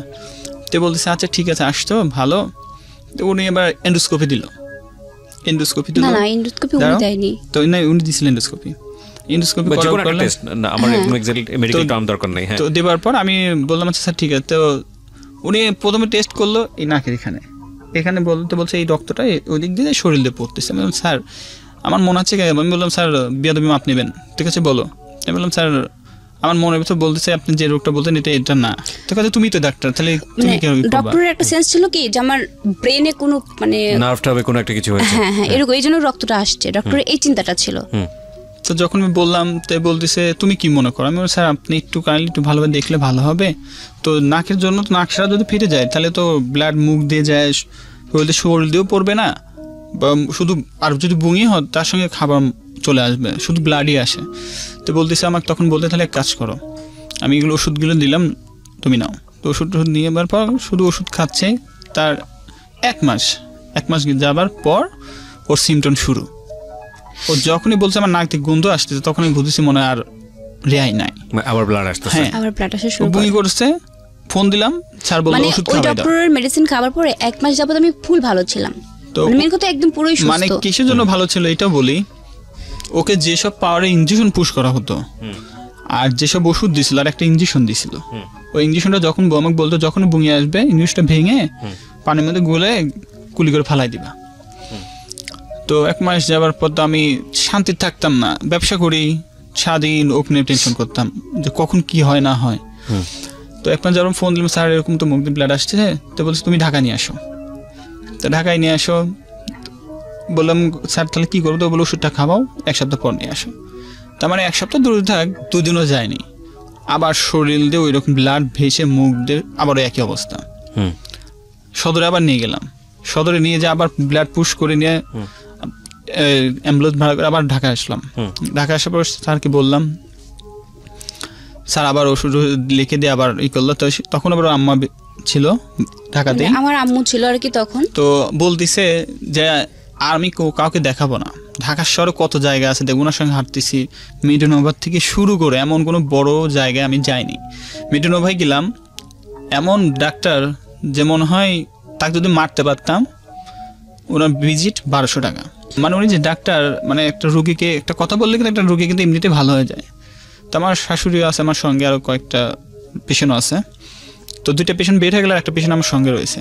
তো বলতেছে আপনার কাগজপাতি বের করেন। আমি বের করলাম, উনি বললো যে এগুলো টেস্ট করে নিয়ে আসেন। টেস্ট করে আমাকে জিজ্ঞেস করতেছে যে আপনার মেয়ের অন্য কোনো সমস্যা না, মানে একটা ফালতু একটা কথা বললো। তো আমি শুধু বললাম আপনার ডাক্তার না, তো আপনার ওষুধ লেখার দরকার নাই, এই পর্যন্ত থেকে এখন ভিজিট দিয়ে আমি বেরিয়ে যাচ্ছি। মানে ওখানেও মানে ডাক্তারের সঙ্গে সিনক্রেট হয়েছে আর বের কি। করে নিয়ে চলে আসলাম। তো পাশে যে পেশেন্ট ছিল ওকে বলছে আসলে তো আপনার ডাক্তার না, কারো সামনে, কারো মার সামনে, কোনো হাজব্যান্ডের সামনে কোনো বাপের নাম উল্টা কথা কি বলে। তো বাড়া আসলাম, তো আমার শাশুড়ি বলছে আজকে আমার মেয়ের অসুখ ধরানো পর্যন্ত আমি এখান থেকে লড়বো না। ওকে যদি আমি মনে করেন সেদিনকে যদি আমি ওকে না দেখাতাম, আজকে হয়তো আমার সাথে থাকতো না। সেক্ষেত্রে আমার হাজবেন্ড আমার আম্মুর বিরুদ্ধে গিয়েছিল। সেক্ষেত্রে মানে আমার আম্মু বলেছিল যে আমার মেয়ের রোগ একটা আছে বিদায় আমার মেয়ের ব্লাডটা পড়ে। আম্মুর কথা ছিল এটা। আর ও বলছে আমি এখানে দেখাবোই না। মানে ওর চিন্তা ছিল কি একেবারে টেস্ট করছে আর আমার অবস্থা কোন খারাপ হয়ে গেছে, মানে ও ওর চাচ্ছে না কিছু এমন তৈরি অবস্থা। করতে। তো আমি দেখতেছি আসলে কতটা খারাপ, দেখে আজ কি হয়। পয়েন্ট নামে আসছে আপনার 4 পয়েন্ট, আর 2 পয়েন্টে চলে আসলো মারা যেত সেদিন। মানে সেটার মধ্যে মানে প্লাজমাটা ছিল যে মানে ওইটার পয়েন্টটা চলে আসছে। আল্লাহর রহমত ছিল যে তখন ওর যে বাবা, ওর বাবার এক ফ্রেন্ডের সঙ্গে দেখা হয় রাস্তায় দেখা হয়। ওনার আবার ভাই আর মা মারা যায়, এই অসুখে মারা যায়। তে বলতেছে কি হয়েছে, কদিন তো ঘুরতেছ, কিছু বলো। ওর বাবা তাকে বলে নাই। বাবা মানে কোন বাবা? ওর যে বর্তমান। আচ্ছা। তো আমার শাশুড়ি বলতেছে ভাই এরকম ব্যাপার, আমি খেতে বাঁচাতে পারতেছি না। তো বলতেছে একটা কার্ড দিল, এই কার্ড নিয়ে আপনারা হসপিটালে যান। তো গেলাম, তো স্যারের ওখানে গেলাম, ডক্টর ইউনুস স্যারের কাছে গেলাম। উনি যে বলতেছে রাত বাজে তখন 10:30। তো সম্পূর্ণ রিপোর্ট নিয়ে ঢুকে গেলাম। উনি দেখে বলতেছে আপনারা কোথায় এত রিপোর্ট করাইছেন। মানে স্যার একবার জিনিস এই রিপোর্টগুলো নিয়ে এইভাবে ফেলে দিছে যে ওর যে মূল রোগটা এটাই ধরতে পারেনি, এত টেস্ট কেন তো করাইছে। আমি আবার ওই জিনিসটা তুললাম হাতে করে। তো স্যার কিছু মনে করে বলছে তোমার এই অসুখটা একটা গোল চিহ্ন দিয়ে দিল, এই অসুখটা এখানে ঢুকে আছে। তো আমাকে বলতেছে তোমরা এই পর্যন্ত কত টাকা খরচ করছো। তো আমি স্যারকে বললাম, স্যার ওই রিপোর্ট দেখে স্যার বুঝে ফেলছে। তো স্যার বলতেছে আমি একটা কথা বলবো, আমার এইখানে যদি ভর্তি হও তো প্রথমে তোমার লাগবে 2.5 লাখ টাকা। আমি তো আসলে নিরুপায়, আমি এই পর্যন্ত 3 টার্ম হয়েছে, এই পর্যন্ত অনেক প্রচুর টাকা চলে গেছে। তো স্যার বলতেছে আচ্ছা ঠিক আছে, তো এক প্রকারের কথা বলে আমি ব্যাক আসছি। তো আমাকে স্যার শুধু একটা কথা বললো, তুমি এখান থেকে বাড়াবা, এই রুগীর যদি কোনো রকম সমস্যা হয় পরবর্তী এখানে আসবে, তোমাকে ভর্তিও নিব না এবং ঢাকা পিজিতেও তোমার ভর্তি হবে না। কারণ স্যার হচ্ছে ঢাকা পিজির মানে তখন এই কথাটা শুনে আমার মাথা ভিতরে একটু ঘুরন দিল, নিশ্চয়ই ভিতরে কিছু একটা আছে। তো বাইরে যাই আমি শাশুড়িকে বললাম মা দরকার নাই, যা আছে চলেন ভিতরে ঢুকলাম। তো আমাকে 3টা টেস্ট দিল। 3টা টেস্ট করলাম, করার পর তো মনে বললো এই টেস্ট লাগবে একদিন টাইম, আপনি রাত 10:30 আবার আসবেন। গেলাম, যেদিন রিপোর্টটা দিয়েছে, বাট যেদিন রিপোর্টটা দেবে সেদিন মানে আমার আম্মু তো মানে কান্নাকাটি করছে রিপোর্ট, মানে ভয় আম্মু, মানে ওর আম্মা কখনো দেখেন এরকম ব্লাড হয়। তো সেদিন আমি আল্লাহকে দোয়া করব আমার সামনে যেন কখনো এটা না হয়। তো রিপোর্টটা যদি নিতে যাব ঠিক রাতের বেলা, মানে বিকাল বেলার দিকে মানে নিয়ে এসে আমি কেবল বসাইছি, অটোমেটিক মাথাটাতে ঘুরে পড়ে গেছে, পড়ে যায় ব্লাড উঠে গেছে। আর আম্মা ওটা দেখে কান্না শুরু করেছে, মানে অনেক নার্ভাস। তাহলে মা আপনি চুপ করেন, কিচ্ছু হবে না আপনার মেয়ে, আমি আছি। সঙ্গে সঙ্গে ব্যাগের থেকে ইঞ্জেকশনটা বের করলাম, বের করে কুলি করে মাথায় পানি দিয়ে বসালাম। তেমন মা বললাম মা আপনি কোনো করেন না, ঠিক হয়ে যাবে, চলেন যাই। গেলাম ওনাকে, যে তো মনে মনে যেটা বলছি তো সেটাই সেদিন ডাক্তার বলতেছে আপনারা একটা দিন যদি ওয়েট করতেন। ডক্টর বলছে যে মানে প্রথমে আমাকে ডেকেছিল ভিতরে, মানে রিপোর্ট দেওয়ার আগে কিছু বলেনি। ডক্টর আমাকে বলছে তুমি কি পারিবারিকভাবে কোনো টেনশন ফিল করো? আমি বলেছি না। তো বলেছে তুমি মানে শ্বশুরবাড়ি থেকে তোমার হাজব্যান্ড হয়তো বা জানে না যে তোমাকে কি শ্বশুরবাড়ির সবাইকে টর্চারিং করে? আমি বলেছি না, কখনোই না। তো বলেছে সত্যি কথা বলছো তো? আমাকে হ্যাঁ। কথা তুমি টেনশন করো, মানে আমি টেনশন করি না। তো হ্যাঁ তুমি টেনশন করো, বেঁচে তো তোমার ব্লাডটা ওঠে। ডক্টর আমাকে বোঝাচ্ছে আর কি। আমি বলছি না আমি তো কোনো টেনশন করি না। তো বলছে হ্যাঁ তুমি টেনশন করো। তারপর আমার আমা বলছে যে তখন রিপোর্টটা দেবে ফাইনালি। আমার বলছে তুমি বাইরে যাও। তো পরে আমি বাইরে চলে আসলাম, আমার হাজবেন্ড আমার সঙ্গে ছিল। রিপোর্টটা আমি প্রিয় শ্রোতা আপনাদেরকে একটু পরে শোনাবো। আপনারা যেটা গেস করছেন ক্যান্সার কিনা, বা আমি শুধু একটা ওয়ার্ডই আপনাদেরকে বলি না, দিস ইজ নট ক্যান্সার, বাকিটুকু হচ্ছে আপনারা গেস করেন না। আমরা শুধু একটা কথা আপনাদেরকে বলি আজকের এই অনুষ্ঠানে, যে আমাদের উই আর গিফটেড ফ্রম আল্লাহ, আমাদের লাইফটা গিফটেড, এবং আমরা অনেক লাকি যে আমরা মানুষ হিসেবে দুনিয়াতে এসেছি, আশরাফুল মখলুকাত। এবং নো ডাউট, কোনো সন্দেহ নাই, আমাদের এই জীবন যে যিনি চালাচ্ছেন তিনি আমাদেরকে একসময় এই দুনিয়া থেকে নিয়েও যাবেন। খুব সার্টেন পিরিয়ডের জন্য আমরা আসি এই দুনিয়াতেই। দেখবেন কত রকমের অভিজ্ঞতা জন্মের পর থেকে, হাসি, কান্না, ফ্যামিলিগত, সামাজিক, রাষ্ট্রীয়, হাজার রকমের অভিজ্ঞতার মধ্য দিয়ে আমাদের যেতে হয়। কখনো সুখ, কখনো দুঃখ, জীবিকার তাগিদে ছুটে চলা। এই যে এরা যে আজকে গল্পটা বলতে এসছে, এদের জীবনটা, বিশেষ করে আমি যে মেয়েটার গল্প আজকে এখানে প্রচার করছি, জান্নাত, ওর ধরেন যে পরিবারেও বড় হয়েছে, আসল বাবা যিনি তার সান্নিধ্য পাননি, কিন্তু তারপরও সৎ বাবা যিনি ছিলেন তিনি যথেষ্ট রকম সাহায্য সহযোগিতা করেছেন ওকে বড় করার ক্ষেত্রে। কিন্তু ওর ভেতর থেকে এক ধরনের প্রচণ্ড রকমের আকাঙ্ক্ষা ছিল যে ওর বাবা, আসল বাবা যিনি হতেন, তাহলে হয়তো এই কমপ্লেনিংয়ের জায়গাটা এতটা শক্তিশালী হতো না। তো যাই হোক, সেটা বড় কথা নয়। বড় কথা হচ্ছে যে ওর সুন্দর একটা সংসার হলো, এবং সংসারে দেখেন ওর জীবনে ও যেটা বলছিল যে আমি যে বয়সে আসলে মানুষের প্রেম করার কথা, ভালোবাসার কথা, সেই বয়সে আমার বিয়ে হয়ে গেছে, আমি বুঝিনি আসলে কি। এবং ওর জীবনে ওর হাজবেন্ডই হচ্ছে হলো ওর লাভিং কেয়ার বা যেটাই বলি না কেন, সেই মানুষটাকে নিয়েও সংসার শুরু হলো। এবং হঠাৎ করেই দানবের মতো কোনো একটা ঘটনা ওর জীবনে, কোনো একটা অসুস্থতা, এবং যেটা নিয়ে ওদের জীবন যুদ্ধ শুরু হয়েছে। আমরা সেই গল্পের এই জায়গাটাতে আমরা আছি, এবং আমি আপনাদেরকে বারবারই বলছি আজকে যে কোনো বাকি আপনি অনুমান করেন না যে পরের বাকি গিয়ে গল্পটা কোথায় দাঁড়াবে। কজ এরপরে আমি যখন আরেকটা বিরতিতে যাব, তখন আপনি চিন্তা করতে পারবেন না যে ফিলিংসের মধ্যে আপনি আছেন সেই ফিলিংস থেকে ওই ফিলিংসটা আর কত ভয়াবহ বা অন্য রকমের একটা ফিল। ছোট্ট একটা বিরতি নেবার আগে আমি আবারও বলছি, আজকে খুব গুরুত্বপূর্ণ একটা ভিডিও আমি আপলোড করবো আমার এই চ্যানেলটিতে, which is very very important এবং এক্সপেরিমেন্টাল, দুটোই বলতে পারি। আমি দেখতে চাই যে বাংলাদেশের মানুষ কতটা কেয়ারফুল যারা রেডিও অনুষ্ঠান শোনেন এই জায়গাটাতে। ভিডিওটা আপনাদের দেখতে হলে এই চ্যানেলটিতে আসতে হবে, www.youtube.com/RJ Kibriya FM। আমি আবারও বলছি RJ KEBRIA FM। চ্যানেলটি আছে কিবরিয়া RJ নামে। আপনি এখনই গিয়ে আগে সাবস্ক্রাইব করুন, সাবস্ক্রাইব করে নোটিফিকেশনটা অন রাখুন। আর ভিডিওটার কথা আমি বারবার বলছি, ভিডিওটা খুব গুরুত্বপূর্ণ। কেন বলছি একটু পরে এসে বলবো, এবং যখনই ওখানে পোস্ট করা হবে তখনই আপনারা বুঝতে পারবেন যে আমি কেন বলেছি। ঠিক আছে, তো রিপোর্টের প্রসঙ্গে আমরা ছিলাম। রিপোর্টটার জন্য গেলাম, ভিতরে আমাকে ডাক দিল, আমার শাশুড়ি তখন ভিতরে ছিল, তো আমাকে ডাক দিল, ওকে বাইরে রেখে ভিতরে ঢুকলাম। তো ডক্টর বলতেছে যে একটা কথা বলবো। আমি বলছি কী বলেন। প্রথমত বলতেছে যে তুমি কোনোদিন বাবা হতে পারবে না, সন্তানের মুখ কোনোদিন দেখতে পারবে না। তো আমি কথাটা শুনে বলতেছি স্যার মানে বুঝলাম না। তো বলতেছে ওর যে অসুখটা হয়েছে, ও কখনো মানে রাগ করেও কথা বলবে না বা কোনো কষ্টও দিবে না। মানে তখন আমার মনের ভিতরে আলাদা একটা মানে চলে আসতেছে যে আমি কী শুনতেছি। আমার শাশুড়ি কাঁদতেছে, অনেক কাঁদতেছে। তো আমি ভিতরে ঢুকে আমার চোখ ধরে পানি চলে আসছে কথা শুনে। তো আমি বলতেছি স্যার তার মানে তোর কোনো বড় কোনো সমস্যা, ঠিক আছে, তুমি ধৈর্য হারাবে না, আল্লাহ হয়তো ভালো করবে। তো বলতেছে স্যার কী সমস্যা বলেন আমাকে। তো বলছে ওর যে অসুখটা হয়েছে এই অসুখটা কোনোদিনও ভালো হবে না, ও যতদিন বেঁচে থাকবে ততদিন এই ব্লাড দিয়ে বেঁচে থাকতে হবে। আর যদি কখনো কষ্ট তো দিবাই না, কখনো চিন্তা করতে দিবে না, যদি চিন্তা করো কখনো তা যে কোনো মুহূর্তে আর যে কোনো স্মৃতিশোনাও খারাপ হয়ে যেতে পারে। তো যার যদি আর একটা কথা, তুমি হাজব্যান্ড তোমার শাশুড়ির সঙ্গে সবসময় নাও থাকতে পারে, তো তুমি যখন দেখবে বমি করতেছে, ব্লাড উঠতেছে, এই ব্লাডটা যেন ঠেকে না যায়, বুকে আটকে না যায়। এটা আটকে গেলে কিন্তু ও বাঁচবে না। ওই কথা শুনে আমি বসলাম, আমি গা ঘামতেছে, তখন আমি স্যার বলতেছে তুমি বসো ওখানে। তো বসার পর আমি অনেকক্ষণ ঝিম ধরে থাকে, বললাম নিজে উঠে এসে আমার মাথাটা লেগে দিয়ে বলতেছে অনেক ছোটো গেলে এরকম আঘাত পাবা, এটা আঘাত কিছু না, আল্লাহকে দোয়া করো। তো ডাক্তার বুঝাই টুঝে আমাকে বলার পর আমি মাকেও অনেকেই করলো, মা টেনশন করেন না, আল্লাহ উপরে আল্লাহ আছে, নিশ্চয় বাধায় রাখবে। আসলাম, আমাকে ডেকেছে ডক্টর, মানে বলেছে যে এটা পেশেন্ট যে ওর এটা জানা প্রয়োজন, কারণ ও তো সংগ্রাম করবে সারাটা জীবন, তো ওকে ডাকেন। তো আব্বু বলছে না না ওর ডাকার প্রয়োজন নেই, আব্বু বলেছে না ও ছোটো মানুষ, ও ডাকার প্রয়োজন নেই।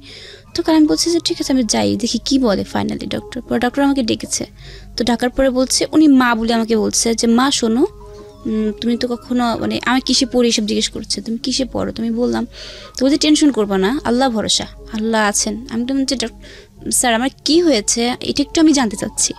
তো ডক্টর আমাকে বললো যে বোঝালো আর কি, আগে বোঝানোর পরে বলছে যে তুমি টেনশন করো না, তোমার রক্তের মানে মানুষের কয়েকটা কণিকা থাকে রক্তের, তোমার হচ্ছে 2টি কণিকার মানে পুরোই সেক্টরই বন্ধ হয়ে গেছে, মানে মানুষের একটা মেন কণিকা থাকে ফ্যাক্টর 9, এটাই বন্ধ হয়ে গেছে তোমার। মানে তখন মানে আমি একটু টেনশনে ছিলাম, বাট তখন মানে চিন্তা করলাম যে কণিকা ব্লক হয়েছে, এটার মানে কি বোঝাচ্ছে। পরে আমি ডক্টর মানে জানতে চাচ্ছি যে স্যার আমাকে একটু যদি এটার